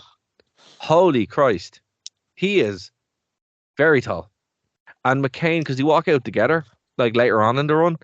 Yeah. They are the most imposing team I think I've ever actually seen. So even what was Vince call it? The airport test. What's that? So Vince had this thing about hiring wrestlers. So would they pass the airport test? As in, Right. if you were walking past an airport, if you were in an airport and you saw them, would you be like, whoa? Even if you didn't know them, who the hell is that? I mean, that's fair. And the thing about it is like, I think this teaming of Big Show and Kane, it's like case in point of throwing stuff at the wall and seeing what sticks, because this is the redeeming feature of this pay-per-view and concept, where it's like, hey, you know what? It was probably better than Big Show and Shawn Michaels, or Kane and Shawn Michaels. Oh yeah, definitely. You know? I mean, so we're definitely going to dunk in this pay-per-view, but I think it has later on some redeeming features. But for me, this is one of those things where the idea is cooler than the execution. Yeah. So Kane and the Big Show are going to be a tag team. That's amazing. These two huge, immense guys. Who's ever going to beat them? And it ends super well. That double chokeslam. Yeah, that's really cool. Really cool. But also, you forget that neither Kane nor the Big Show were, particularly exciting wrestlers. Yeah. A lot of slow plodding stuff going on. So even in this match, and again, look, it wasn't too long, and we had the novelty of the vote and all that. But man, I was watching this going pretty cool. Had a title change, Kane and the Big Show, two guys you wouldn't really put together. That's pretty and they're awesome, mates after as well. They shake hands and give each other a hug. they do a hug and everything. But I'm looking at this going, God, I really wouldn't want to watch a run of Kane and Big Show. Yeah, slow plodding nonsense. Again, when you go back and watch it, there's that flute in the crowd with a Taboo Tuesday sign. I just don't understand, and it ruins anything you're watching when you know it, because you're like, we know what pay-per-view we're watching. Well, look, he obviously didn't bring that. So WWE has a long-established history of handing out signs to people. But why would it be the name of the show? I mean, I just don't understand. I mean, who knows? Like, maybe he was sitting at home. Do you know, actually, sometimes I find that whenever I'm doing something that I'm really up for and really invested in, the pressure actually gets too much. It gets too much. And maybe he's like me, right? I'm going to this AEW pay-per-view in Wembley, and I am actually beside myself. I can barely. I don't even have a ticket yet, right? I am beside myself with excitement. Maybe he was sitting there. He's going, "It's my first WWE show. I'm giddy. I'm practically piddling myself with excitement." He's on the Do you hard know- camera side. I'm on the hard cam. Do you know what I need? I need an amazing sign. I need Okay. an amazing sign. And I bet you he sat at home and he fretted over that for 3 weeks, coming up with cool puns, funny jokes. I'm like, come on, I'm on the hard camera. It's got to be really funny. It's got to be really cool. And it got to the day of the show, and his taxi was coming at 6 p.m. and at 5:57 he was still sat there in front of a blank piece of cardboard. He didn't know what to do, and he just broke down crying. He just wrote, "Taboo Tuesday," and then he got into taxi and he cried the whole way there, and his life has never been the same since. I mean, that makes way more sense than planning to write Taboo Tuesday on. Or yeah, maybe you're right. Maybe he's like, bang, got these tickets. Nailed it. Got these tickets. I'm on the hard camera side, right? Wait till you hear this. So all these people be bringing signs about individual wrestlers and a small thinking, man. They're thinking too small. I'm thinking about the whole show. So I'm gonna Taboo Support the whole Tuesday. show. I'm gonna Taboo Tuesday, right? Do you know what's gonna be my sign? Like think about it. Like think about that. What was Metallica's first album called? Metallica, right? I'm going to hold up a sign that just says Taboo Tuesday.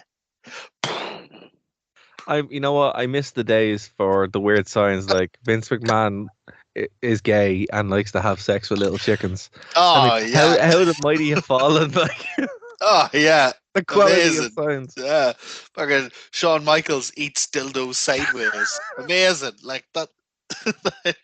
That's how you do it. That's how you do a sign. These are signs. You don't sit and contemplate over it for a week. You just grab a piece of paper, you grab a pen like it's a knife, and you just scrawl down the first lunatic thing that comes into your mind. The absolute unhinged thought that comes to your mind. Just You write it down. Any fucking nonsense. Like, so I'm going to Wembley, right? And I already have in my head. So my girlfriend's a bit of an artist. Right. And I already have in my head, right? I got 2 plans in my head, right? One of them I'm thinking is I want her to do like a lovely detailed drawing of Ireland. Lovely. Right? And I want it on the black brick background of, do you know whenever they do such and such is all elite? Like on this black background with the gold writing. I want her to do me one of like an outline of Ireland, and Ireland in green, white, and orange, and then Ireland is all elite. Oh, right? that's very good. That's very pretty good. cool. Very Or good. I want her to get on the other side of that. I want her to get me to do me one that says AEW, but like in the AEW logo, but underneath it says All Era Wrestling. Ah, that's very good. Right?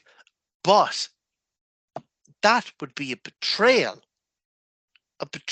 of what wrestling fandom is. So what I'm actually going to do is, just before I get on the plane, after I've had 6 pints in the airport, I'm just going to take out a piece of paper. I'm just going to scrawl whatever fucking madness I can. It's like, John Moxley likes to watch me plow Renee, and I'm just going to hold that up. I have one. And if I go, I'm actually going to do it. Go for it. Tomko, why didn't you do heroin at home? Tomko, Burger King is that away. And if I go, that's going to be the sign I have. It's going to be a Tomko sign. And hopefully Christian sees it. But going back to what we said earlier, oh my God, 2.5 hours ago. Show about nothing. This is amazing. This is amazing. Fuck this. This show's going on Patreon. You have to pay to hear this nonsense. That's fair. Like, going back to what we said earlier about Tony Khan being a huge wrestling fan, right? this is why, even though maybe he's not the best businessman in the world, this is why you want a company run by a person who loves wrestling, because you will hold up your Tomko sign and he'll be like, "Haha, I get that. Put that sign on telly." Oh, it'd be amazing. Yeah, It'd be amazing. Vince McMahon wouldn't get it, and if he did get it, he'd be like, "Don't put that goddamn thing on television." True. That's true. I mean, we have to get a Tomko sign now on national television, on national pay-per-view. Yeah. Because we Tomko. need answers. We need answers. Tomko, what were you doing, buddy? Come on. What were you doing? So we go. We're like halfway through this goddamn thing. Yeah, I know. It's ridiculous. So we have a Jonathan Coach promo, which is the worst thing in the world. A marked departure from his stellar performance last year. And then Todd Phillips is there, and he introduces all the girls for the Fulfill Your Fantasy Battle Royale. And it shows that the girls are going to wear lingerie. And at this point, I'm going to hand it over to you now for our King update. Well, we had a healthy discussion last week when the options were nurse, French maid, yes, or schoolgirl. Yes. And we'd all agreed that even though the pleated skirt and pigtails look is brilliant, because yes, we were all teenagers at one stage, maybe don't call that schoolgirl, because it has connotations. Yeah, pedophilic connotations. So they have improved things this year. Your options are kind of hilariously, your options are lingerie, cheerleader, or leather and lace, which when it first came up on the screen, I thought said Leatherface. And I was like, fucking hell. Yeah, they're really showing some faith in your audience here, that this is the Boaty McBoatface of public polls, because as horny as I am, I would vote for Leatherface just to see what the hell that is. But it turns out no, it's not Leatherface, it's leather and lace.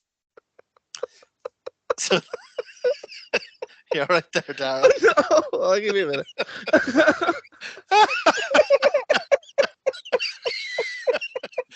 You see all the divas coming down with chainsaws, and I'd be well up for that. Oh man, that would be something.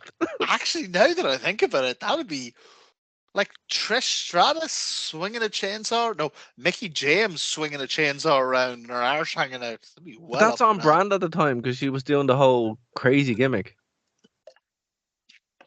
But anyway, the point, the audience, the boring audience, vote for boring arseholes, vote for lingerie. Yes.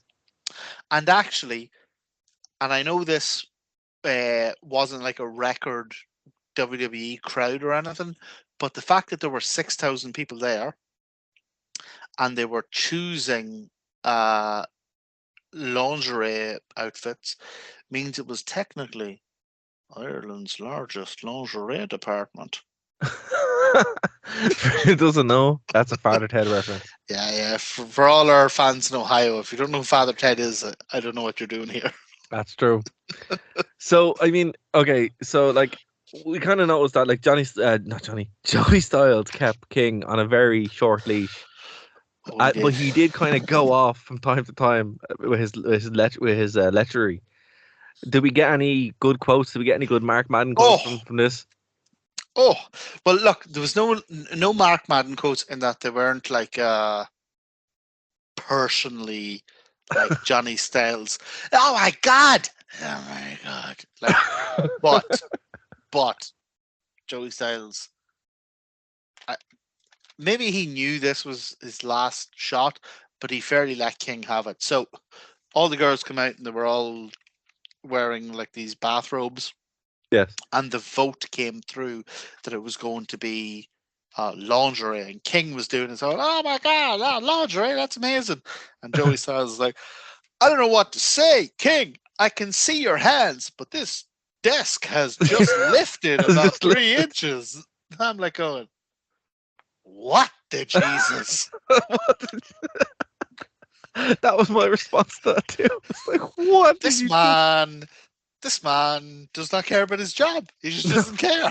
He's just going for it. He just couldn't give a shit. He's like, I'm Joey Styles from ECW. Fuck y'all. Like, Oh, amazing. wonderful, wonderful. So now I don't know what way you want to work this, because there was the coach match, and then there was the before we got the actual Women's Royal Rumble match, there's a coach match. I assume this was to give the girls time to change Yeah, I'd into say so. their lingerie. Because they didn't do what they did this time last year, where they just had them change on set. So do you want to do the coach match and Yeah. then do the battle royale? Yeah, so we'll give some background to explain what happened with Coachman. So Coach was supposed to go against Austin, right? Oh yeah, because this is a big part of this. Yeah. Do you know Yeah. what? I'm going to shut up. I'm going to let you tell it. So this was like supposed to be a huge angle, right? The Goldust came back to get revenge on Austin and Vader and all that kind of stuff, to get revenge on Austin as well. But it was all in service of getting JR back in storyline. However, they never wanted JR back. JR was legitimately fired. So the plan was to have Austin lose to Coachman. And that was it. So Austin was like, yeah, no, and just left. So then they put Coachman in. Then they put Batista in instead. And there's no rationale as to why that happened. But then they put Batista in and they had him win. Yeah, it makes no sense. But it wasn't in service of bringing JR back. It was just a random match. So, but also, this would be the last appearance of Goldust for a couple of years and the last appearance of Vader on WWE TV ever. Well, okay, so a couple of things to talk about here. Firstly, the decision is lunacy. I mean, look, there are wrestlers who are like top level wrestlers who can lose to something goofy, even if it's like to do with interference or whatever. Like honest to God, right now in my fandom, Bret Hart has been my favorite wrestler my whole life, but right now I am genuinely juggling between him and Kenny Omega for who's the best ever. Kenny Omega, his character can lose to someone goofy and then can come out the next week and have just the most insane match you've ever seen and just win everybody back. Austin's character was this no nonsense badass. Austin can't, even if it's interference, even if it's nonsense, Austin can't lose to Coachman. He just can't. So he was like, and I know earlier we talked about like, oh, if you're a wrestler and the booker says you're putting such and such over, then that's what you should do. And 97% of the time, that's probably true. But nah, man, I'm with Austin here. Yeah, he made the right decision, and if it was in service of something, it would at least make sense. It just wasn't. It was in service of nothing. It was like a rib on JR. Like, yeah, because he's pretty much retired at this stage. And the other thing was that, like, a rib on JR, like that's one thing, but Goldust, like, never mind Gold, like Dustin Rhodes is an incredible wrestler who never got his due because he was stuck with this ridiculous gimmick. And I know the gimmick made him famous. That's fair enough. But he is now pushing 60. Yeah. And still having really good, look, he's never going to be world champion, but having genuinely really good matches on AEW. Like, he's, honest to God, Goldust is one of my heroes. Partly just because of everything he went through with drugs and addiction and being overweight, and that's the whole thing I struggle with.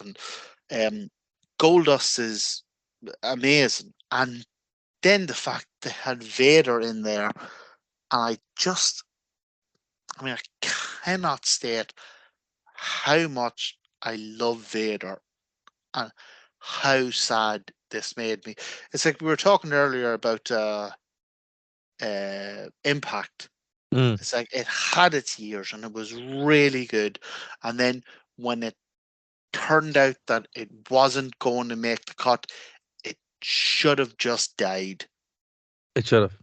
Oh, I'm not saying Vader should have died, by the way. No, I say he's but just, he should have just quit wrestling. quit wrestling. Exactly. That period should have died rather than just been kept on, So there was so much about this that just made me sad. That's fair.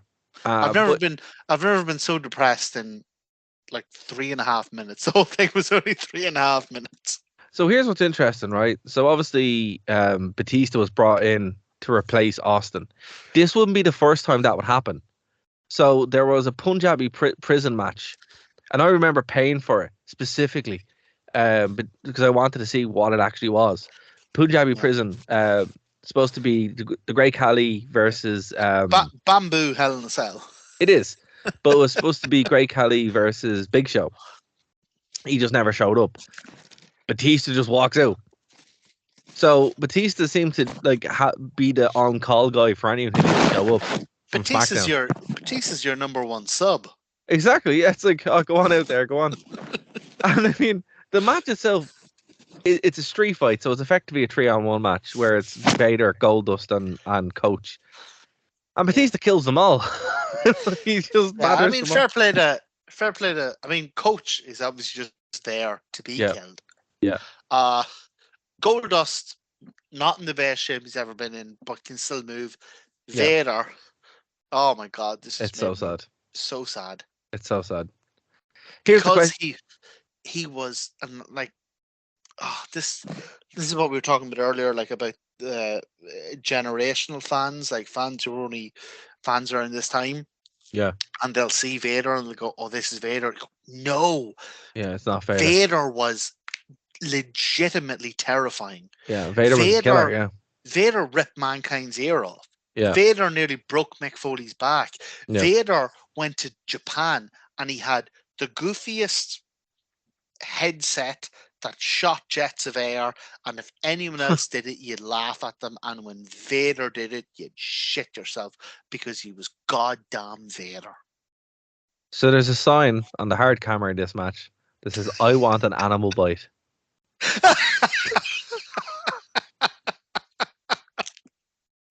And then there's a really good sign also on the hard camera where he's like, "Austin flakes again." Oh. Which was a deep cut. Was this after?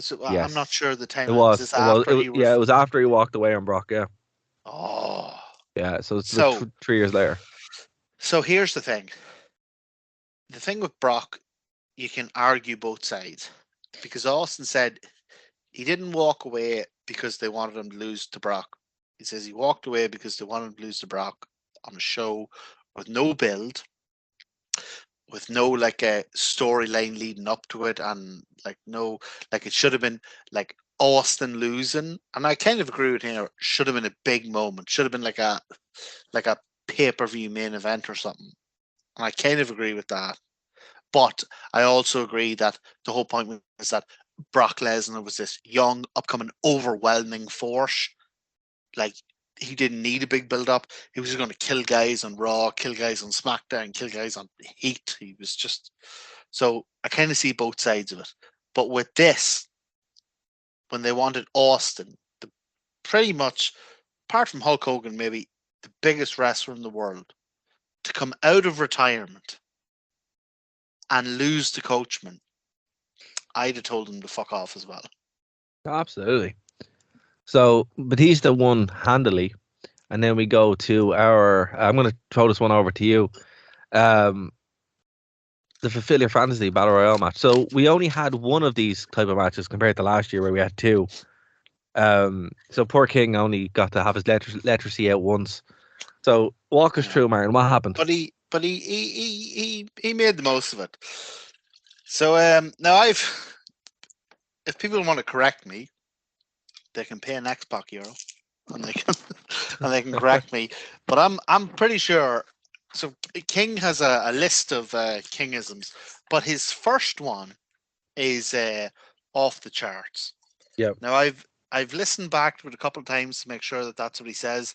And like I said, if people want to pay an X-Pac euro and correct me, I'm more than happy to do that. But Ashley walks out. Hmm. Now, I don't know if it's to do with the fact that they had to change their costumes really quickly, or that Ashley was maybe wearing her wrestling gear under her lingerie, or her supposed lingerie. But there is, out of the back of Ashley's wrestling gear, a long white string hanging. And Right. it looks like it might be like the string from, like, you know, if you're wearing a pair of shorts, and you Right. pull them tight or whatever. And King says, I wonder, is that a regulation tampon? Oh my god, I missed that. I wound it back a couple. That's what I maybe Oh, I'm wow. mishearing it. Oh Maybe my I'm God. mishearing it. Oh my But god. I can't think of what else it could be. Wow. Is that a regulation? That has to be document. that has to be up there. If that's what he said, that's up there with Mark Madden. That's he crossed the line. A regulation tampon, like she was gonna do like a Bianca Belair and whip her. other girls with the tampon string. You know, I will say this was like toned down to last year. I mean, it just looked like the girls were wearing their like, with the exception of Maria. Maria was the only one who, like, you know, but I think she was like the Yeah, odd I mean, on in terms of major heel. lingerie, it's largely girls wearing lingerie over their wrestling gear. So. Yeah, which it does show you like it was toned down, but also it's like there's actual girls in here who can work. You know, it was like, Well, like, here's the really thing: is going that for it, like, which is great. once I get through my Kingisms and we have Sorry. an actual chat about the match. Sorry, like, go on. Let's finish. No, God, no! I didn't mean that as a. No, you're right. You're right. I want to hear the rest of the list. So that was Ashley coming out. The next wrestler who came out, I can't remember who they were person by person, but she was wearing something very revealing. And King's comment was, "Joey, do you have a paper towel?" Oh, it's Candice Michelle. That's who it was. Candice, there you go. Yeah. Candice came out. Do you have a paper? Oh my god. Do you have a paper towel? Yeah. Because obviously he needed to wipe the sweat from his brow, not to catch the spurting ropes from his tiny phallus. Now, the reason I know he came is because when Victoria came out, so you know that clarity you have after you've ejaculated, like you're really built up, you're ready for anything. You're man, no, me and you, we're going to be together forever, and I'm going to spend my whole life just choking and fucking you. And then you ejaculate, and you're like, should probably let go of this girl's neck. Right? Oh god. Consensual, by the way. Consensual, of course. So then Victoria comes out, but Victoria's a proper wrestler. Yeah. You know, she's not. She She's not probably is. not a model, you know, rolling around. She's a proper wrestler. She comes out in like what would be considered pretty conservative gear. You know, it's just her wrestling gear. I mean, it's skimpy. Like if a girl walked down the street wearing it, you'd be like, "Mother of Jesus!" But you know, she's just wearing her gear. And Styles isn't talking about her memories or her archer, and Styles is talking about her like wrestling career. She's like, she's been in Ring of Honor, she's been in Impact, she's been a world champion, she's blah blah blah, she's been everywhere. She's like, she's got an incredible list of accomplishments. She's a genuinely amazing athlete. And King goes, yeah. Doesn't give a shit. Doesn't care. Doesn't give a shit. Right? And then and then Maria comes out. So going back to what we said earlier, where Maria was like this like genuinely good Ring of Honor wrestler. Yeah. When she came to WB, they made her a bimbo for some reason. Yeah. Right. And this wasn't even said by King. This was said by Joey Styles. This is actually what prompted me to go and like look up what her character was. So she comes out and she looks really like okay, what she's wearing is pretty skimpy, but like she doesn't look like an idiot or anything. No. And she gets into the ring, and Joey Styles goes, you know, I saw Maria backstage and I asked her if she could make me some ice. And she told me I forgot the recipe. I'm like, I mean, I get the joke, but under what circumstance? Like, would Joey Styles ever walk up to a wrestler and go, make me some ice? You know that was a Vince McMahon line. Had to be. Oh, He's like, he's just screaming in his headset, going, "Say it alive! Say it alive! Say it! Say it!" And Joey's going, it doesn't make any sense. Say it! But she's such a lovely girl. Say it! That's exactly what you and I know. That's exactly what was happening. There was who comes out? I don't even know who comes out then. Trish comes out then, and then King does his just typical run of the mill and goes, "Hey, if I told Trish she had a beautiful body, do you think she'd hold it against me?" I think he was more restrained though this year. Well, so here's the thing: is like, I mean, you got to look at these. So because I didn't watch at this time, I don't know the details, but I know this is in and around the years when they moved to PG. They became a publicly traded company. Yeah. So I don't know exactly when that transition happened. But pretty much. So they became a publicly traded company in like the Attitude Era, but they went PG pretty much 2006, 2007 when Cena goes away from being the Tug Life thing. That's when it really kicks in. Yeah, so I can see here why they're doing the soft porn thing. Yeah. Rather than the like Attitude Era. We're for example, we're a year removed from HLA and 3-minute warning. But so we're also like so obviously it's ridiculous. Look, the battle royale itself is not the best battle royale ever. No, it's not. It's not. It's also what I will say is it's not the worst battle royale you're ever going to see. No. And we said this about the one last year. Like, you have a mix here of genuine women's wrestlers and hot girls who found themselves in wrestling. Yeah. And you can tell the difference between the two. Trish Stratus is a wrestler. Victoria is a wrestler. Mickey James is a wrestler. Yeah.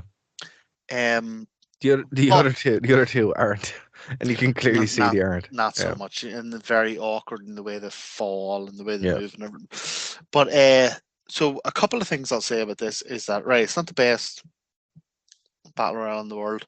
The Mickey James Trish Stratus storyline is genuinely brilliant. It is, yeah. It's really fascinating.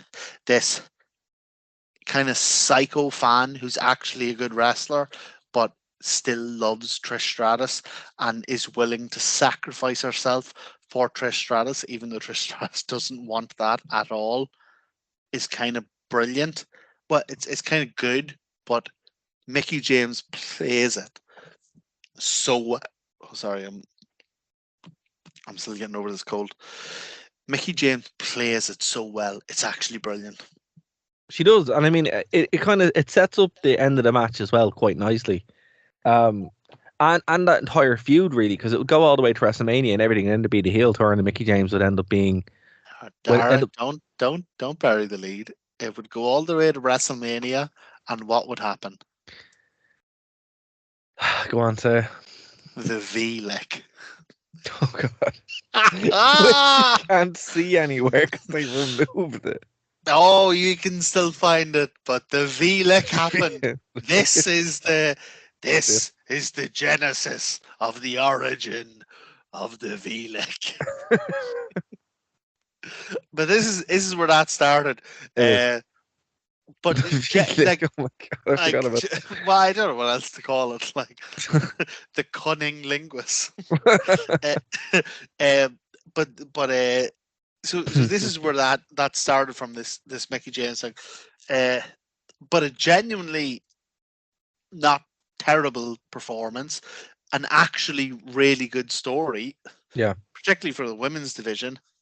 And the only issue I had with this, like, because nobody expected this to be like the best match in the world.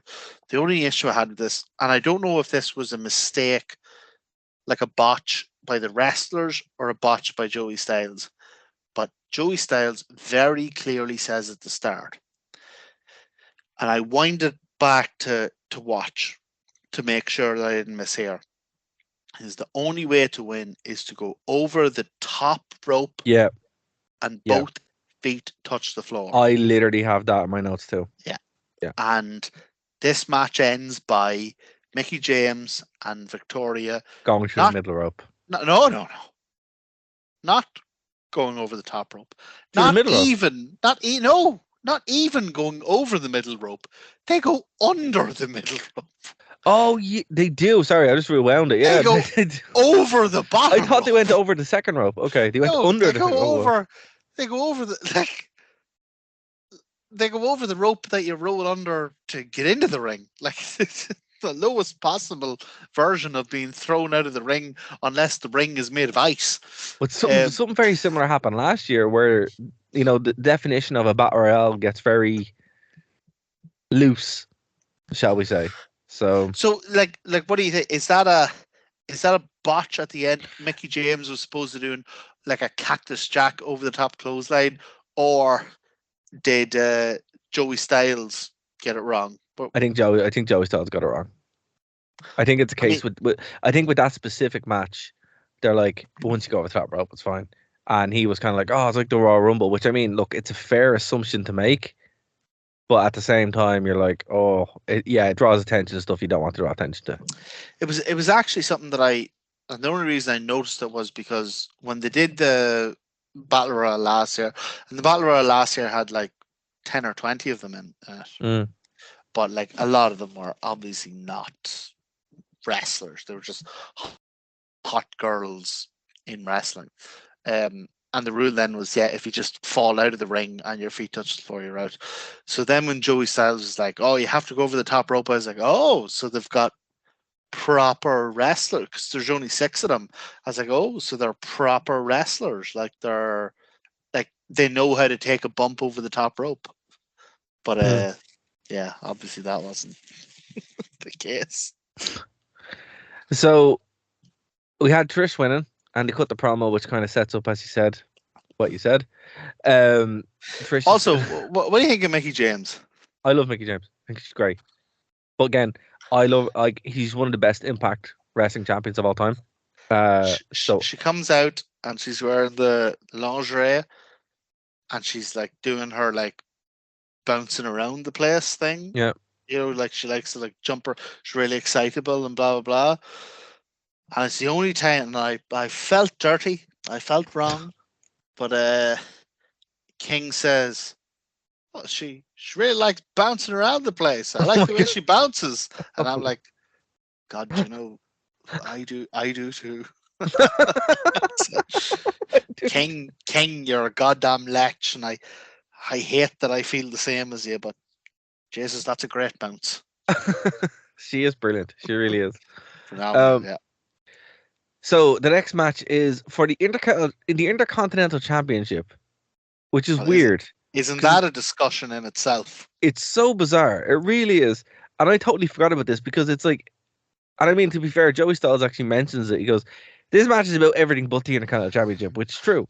And it's kind of your main event. So what a perfect opportunity to waste the Intercontinental Championship. Well, I mean, this was like Ric Flair. This was all got to do with Evolution, where they all had the belts, and then it eventually would be degraded. But so this was Ric Flair's second cage match in subsequent years, which is kind of like, whoa. It goes on for like 25 minutes, and it is it's extremely violent. It really is. Like, there's a bit where Rick caves in Triple H's head with a chair. Like, the video package that set this up is great.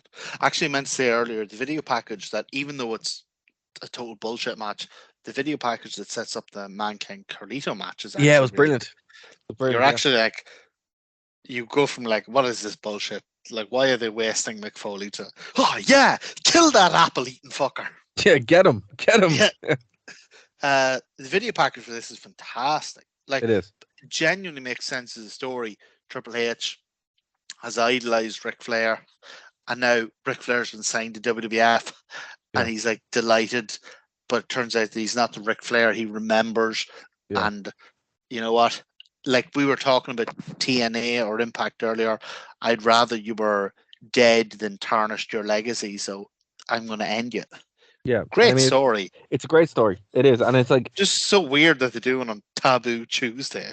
Yeah, it's so bizarre. But I mean, the match itself is like a high spot that just feels like it doesn't belong there because it's such an actual good match. It's too good for it. And you're like, what was the point of this? Nobody was watching it. You know, they're both bleeding. They're both in bits. And you're like, okay. Here's what I don't get. Is that, you know, this happens in November, right? Yeah. Right. This whole pay-per-view is full of just bullshit that could happen on Raw. Yeah. Any of this nonsense could happen on Raw.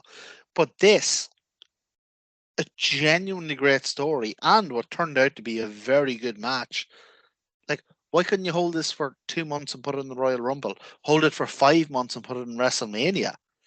Triple H, Ric Flair, WrestleMania cage match. Like, I don't know. It just seemed so out of place because it was so much better than anything else that happened on the show. I agree. I mean, in every conceivable way, the match delivered way more than anyone expected it to deliver. It was violent. It was brutal. It was the main event of the night, like legitimately. And when it's all said and done, you're like, what was the point of that? It doesn't mean anything. It's a Tuesday night randomly in California. For the IC title. Yeah. Crazy. And they're both bleeding more. Like, Triple H is bleeding all over the place. Rick is bleeding 5 minutes into the match. And you're like... But and actually, not to be a wanker, but I timed it. 3 minutes. 3 minutes? There you go. Even worse. I was being conservative. It's the first... they wrestle around for a bit. They actually... It's kind of cool. They treat the cage like... yeah, it's very good. I wish they did that like more. Mox and Omega treat the barbed wire. But that's what you're supposed to. They both try to avoid it, yeah. Yeah, it's supposed to hurt, like. Exactly. And the first time that Flair hits the cage, he's busted open. Yeah. And Triple H busted open. He's busted open from the grating. It feels like, oh man, this is why like the cage feels like it's dangerous. Yeah, and it should. Like, how were they able to put a cage match on in 2005 that feels more dangerous than the bastardized version of the Hell in a Cell they'd done by that stage? Like they'd even by, never mind 2020, by 2005 they'd ruined the Hell in a Cell. Well, I think because Triple H was in there. That's probably why. Triple H and Rick, and they're like, no, we're going to have a match. If I look at Facebook, turns out that you have a bit of a fetish for Triple H, so I don't know how impartial you are. I make no apologies for Triple H being the greatest wrestler of all time. You make no apologies for your lies. My lies. Here, what I will say about this is, Ric Flair, when this match is happening, 56 years old. Wow. Fair play. Here's one for you as well, right? I was going to name some names here. Go for it. Kurt Angle, Shawn Michaels. Yep. Batista. Triple H. They're all people who aren't... Oh, Jimmy Snuka. They're all people who aren't wrestling anymore. Yep. Ric Flair is still wrestling. Yep. And still will be. And still will be. Still will be. He's not done. Despite the lies he says. Maybe he'll never wrestle in the US again, but I swear to God, I'm 37 years old and I don't have a great diet, but I think I have a few years ahead of me still. But I will be lying on my deathbed, and just with my final breath, I'll say to my 12th son, DM Ric Flair's Puerto Rico match for me.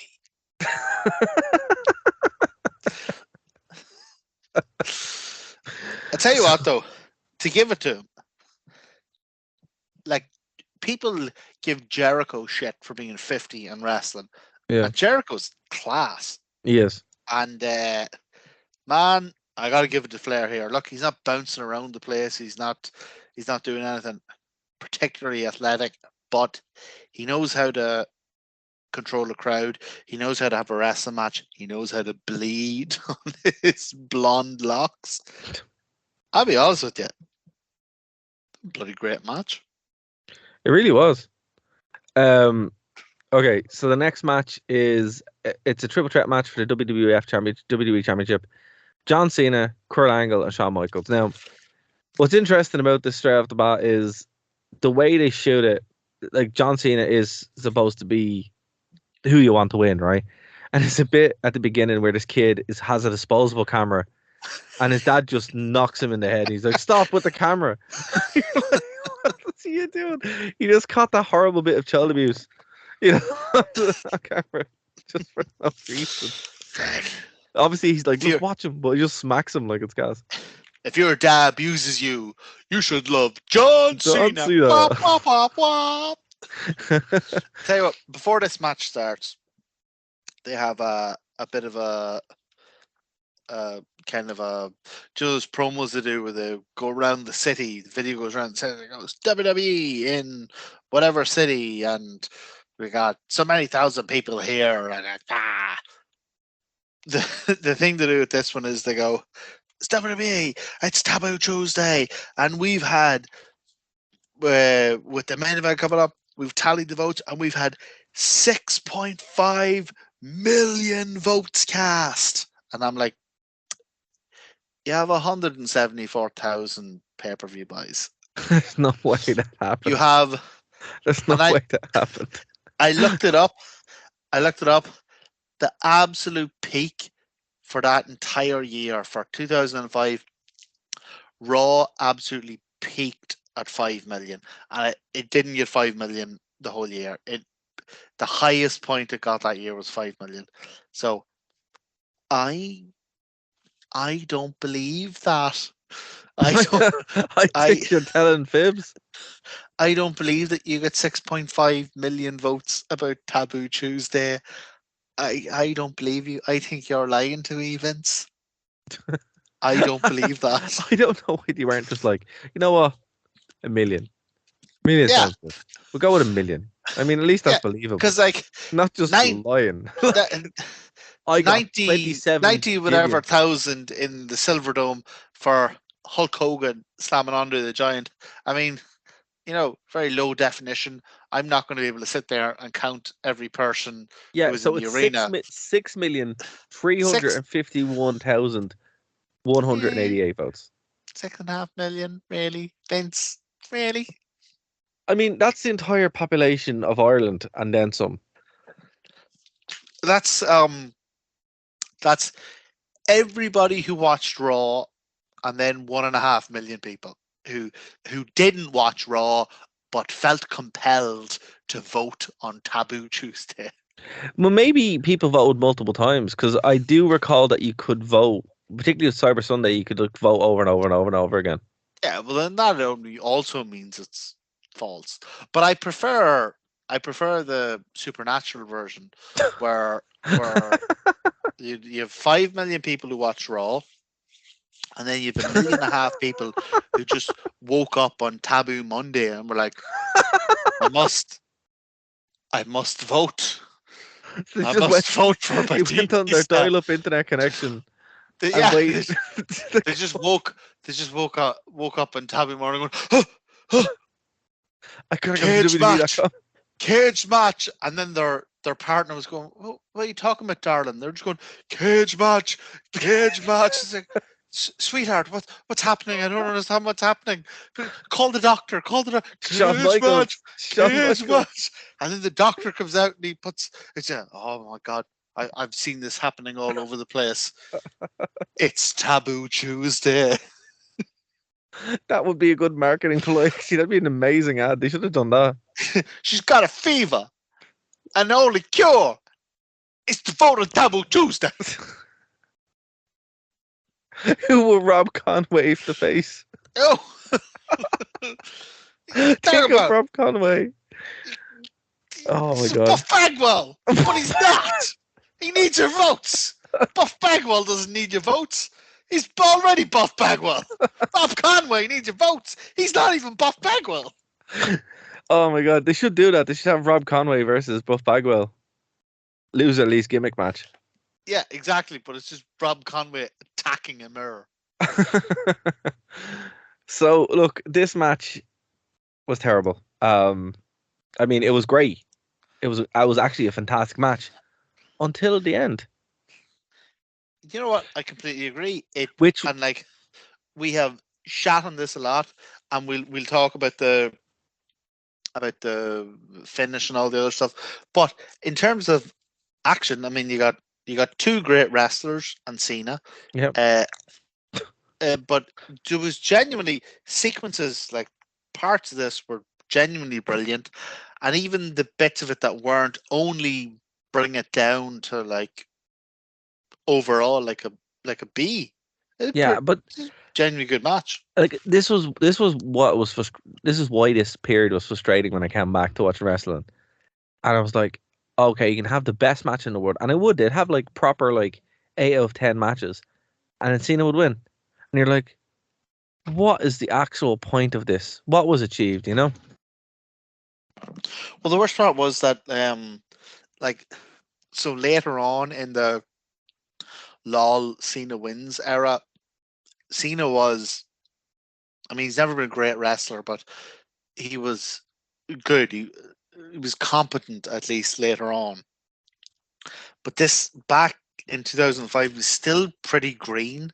Yeah, and green as grass. Like he literally just won the belt from JBL at WrestleMania. There's parts of this match where he is wrestling like and I don't mean this to sound sexist. I mean it to sound like a reflection of the way women were treated at the time. But he's wrestling in this match at times like a diva. Like he's getting hit with moves and he's really awkwardly reacting to them, like he's almost bouncing back before he's hit. Or getting hit and then almost a delayed reaction. And again, that is not a reflection of women's wrestling. That's just what WWE's version of women's wrestling was at the time. Yeah, because they were trained in the same place. And then they'd kick Cena out of the match and Angle and Shawn Angle and Michaels would have a match. I mean, amazing. I mean, brilliant. Terrific match.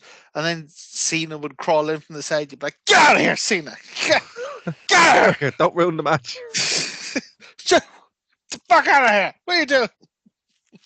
And it's like that's why it was so frustrating, because like there's this brilliant match. Cena shows up in the last 5 minutes, wins, and then it's just like, ugh. Yeah, but that was bad. The worst part was that even the bloody winning segment was good, but it was good because the other two guys. Yeah.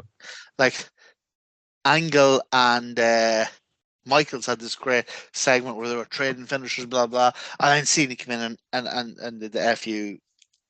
But it annoys me in the same way it annoys me when people go like, "Oh my God, Logan Paul's a great wrestler." It's like, no, Logan Paul is a very good athlete who is being carried to great wrestling matches by great wrestlers. Well, here's the thing. I would say that I would rather have any Logan Paul match than what Cena did, because there were no big spots that Cena would do. He would just go and do the FU and that would be it. He's actually, and like me and you have a mutual love of Raven. Yeah. And part of the reason I hate Cena, it's because he's the anti-Raven. Yeah. because Raven, like, so I was actually at a training thing Raven was at. So Raven, jealous, man. Raven said, and I've seen him actually. It wasn't the first time he said this. He said this in other videos. Raven said, "You only need 5 moves. If you have a good character, you only need to know 5 moves. You can mix those moves up." And he's like, "You don't need to know the same 5 moves. Sometimes you can go, I get rid of that move and I'll do a different move, you know. But at any one time, to be a great wrestler, all you need is a good character and to only know 5 moves, right?" Right. John Cena completely misunderstood that, and all he heard was, "You only need to know 5 moves." You know what? For years, and long-term fans of any show that I've done, or listeners on it, for years, my big criticism was Cena. Well, of Cena was he does not have a character. He never had a character. And no one could ever sit down and say, okay, what's Cena's character? And this was during the worst of it. Like, I'm like, tell me Cena's character. I really want to know what it is. Yeah. And they can, he's a sure thing in unsure times. And like, that's not a character. That's a description. And He's you a hit the doctor nail on of the head. thugonomics. No, that's a catchphrase. That's not. Yeah. And you hit the nail on the head. I mean, that was it. Like, that's the problem. It's not so much his in-ring work, which was what it was. It was like, there's nothing to grab onto. There's no like character. If Cena had come around, if Cena was WWE's main guy and WCW still existed, WWE's dead. Yep. Dead. Absolutely. Because okay, look for at this. all the piss we can take at WCW, their guys had character. Like, well, look at it this look, way, right? no, but The me Rock. and you, no, and I'm Sorry, sorry, I don't No, mean go on, that. make your point. Go on, make your point. Love you to bits, Starry. You're a phenomenal person. I just want to make this quick point. Like, Go on. for all the piss we take out of Scott Steiner was a character. For all the piss we take out of Booker T, for all the piss we take out of any Jeff Jarrett, for all the piss we take out of any of the guys who are top WCW guys when WCW was going down the toilet, and it was going down the toilet. Fast. They were all characters. But if you skip 5 years, like just pretend those 5 years didn't happen, and pretend you have 2000 WCW against 2005 WWF, I think WCW wins every time.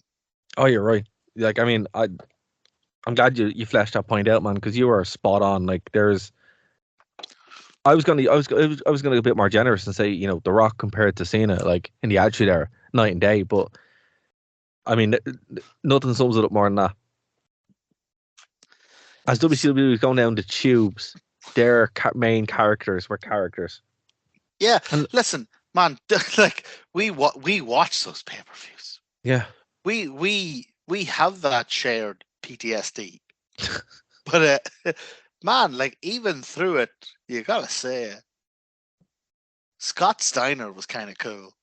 Scott Steiner was amazing. I mean, Scott Steiner was kind of class. Yeah, I mean, he's incredible. Like, you know, and the thing about it is, Scott Steiner and his stupid chainmail, and him walking out there with half-naked women, or you know, what, Batista, or friggin' this match. Give me Scott Steiner, man. Like, yeah, it's not going to be consistently good, but it's going to fluctuate violently from brilliant to terrible, and if nothing else, that's more entertaining. And I think that kind of sums it up. Like, yeah, you might have got better wrestling at the top, but the entire, and I mean, like, look, we said, you know, the problem here is star power. No one on that show, with the exception of the last couple of matches, had any star power. But in WCW, and couple, literally, yeah, the word couple, literally, like a handful. No, not a handful. The last 2, everything else was dumb. And I just pulled up Sin, WCW Sin, right? Just to compare, right? Oh, I love you, Dara. I love how dexterous and quick you are on the internet. So I just pulled it up just to compare, right? Scott Steiner versus Jeff Fast Jarrett. fingers, Dara. There you go. Scott Steiner, Jeff Jarrett, Sid Vicious, and Road Warrior Animal, right? 4 corners match. Right? I'll take that any day. And I bet you it was terrible. Well, it was. That was the one where Sid Vicious, like, you know, his knee went, his leg went the other way. His leg? That's where he broke his leg. Yeah. That's what I'm saying. I bet you it was terrible. Man, I'd still watch that. I'd watch that. Shane Douglas versus Huge Erection in the first blood chain match. I'll take that.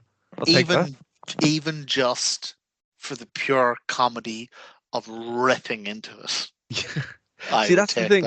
That's the thing. And then you're looking at it here, and you're like, right, this was objectively bad, but it wasn't boring. Taboo Tuesday, and by extension, 2005 in general, was just boring. Kind of boring. Isn't that the worst crime you can commit in wrestling? I agree. Yeah, I agree. Is not to be bad. Like, half of the reason people love wrestling is because it's terrible. Yeah, because you have something to laugh at and enjoy. Exactly. The worst thing you can be is boring. And I mean, I would say, like, with the exception of, look, it was nice to see Mick Foley. It's always nice to see Mick Foley. But I could have done without pretty much this entire card up until Ric Flair and Triple H. Well, look, I'll be honest with you, the women's match, actually, the wrestlers were quite good, and the girls there are so I'll keep that in as well.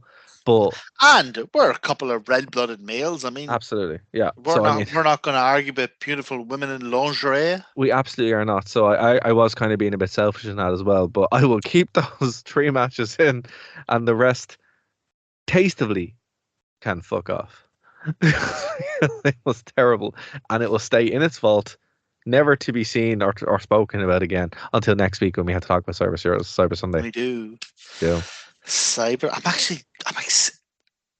It's so weird. I'm excited about Cyber Sunday because I want to see what the difference is, what the transition is, if they've learned, you know, because they were obviously going, well, look, there's a kernel of good idea here, but Tuesday just isn't working. It isn't working. So we're gonna take this idea and move it to Cyber Sunday, and I'm excited to see if they've learned from it and improved it, and I'm even more excited to see if they've just fucked it up beyond belief. Oh, I just looked at the card. I can't wait. I haven't even seen anything. I'm not looking at anything. I'm doing no research. I'm just gonna stick it on and marvel, and then get on the phone and just rant at you. Well, we've ranted for 3.5 hours. Beautiful. On this one.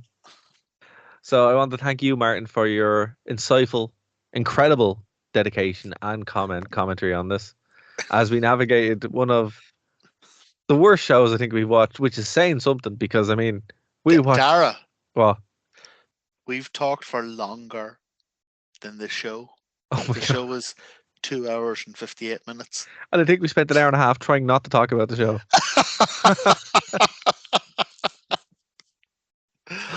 Oh, poor Joey Styles. He got way more than he bargained for. Well, luckily he never had to do it again because whatever he said to King obviously got him fired. No, he was leading down for ages until he got his promo on Vince. Well, now I'm even more desperate to know what that thing he said to King was, where I was like, now I've said that, I'll probably never work here again. And King just said, yeah. No, he worked there for another year until he cut a shoe promo and walked out. Now I'm desperate to know what that is.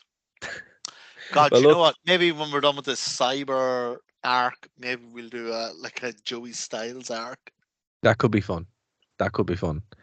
But we are going to leave it there, guys, because we've gone for 3.5 hours. This show will be cut up in several parts depending where you're listening to it. But we might put it on Patreon. I don't know. But Martin, have you got anything you want to plug before we? Absolutely. Go on. Having lived in Cork, I know that in the south, in cinemas, they have certain black lights that make it impossible to see your own veins. So you actually can't do heroin in the toilets of a Cork cinema.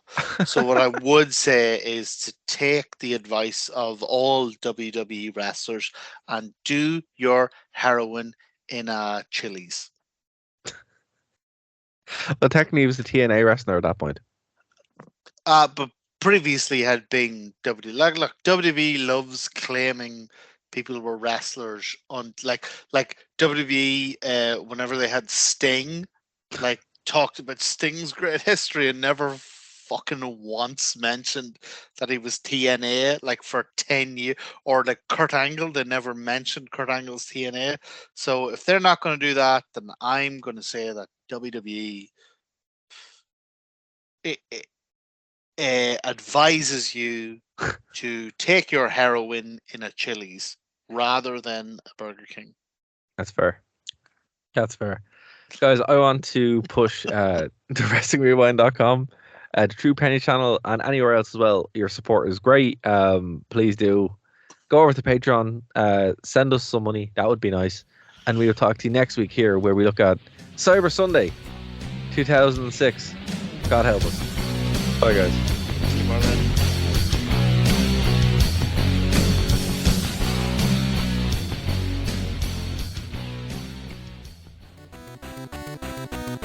Thank you for listening to a Nerd to Know Media production.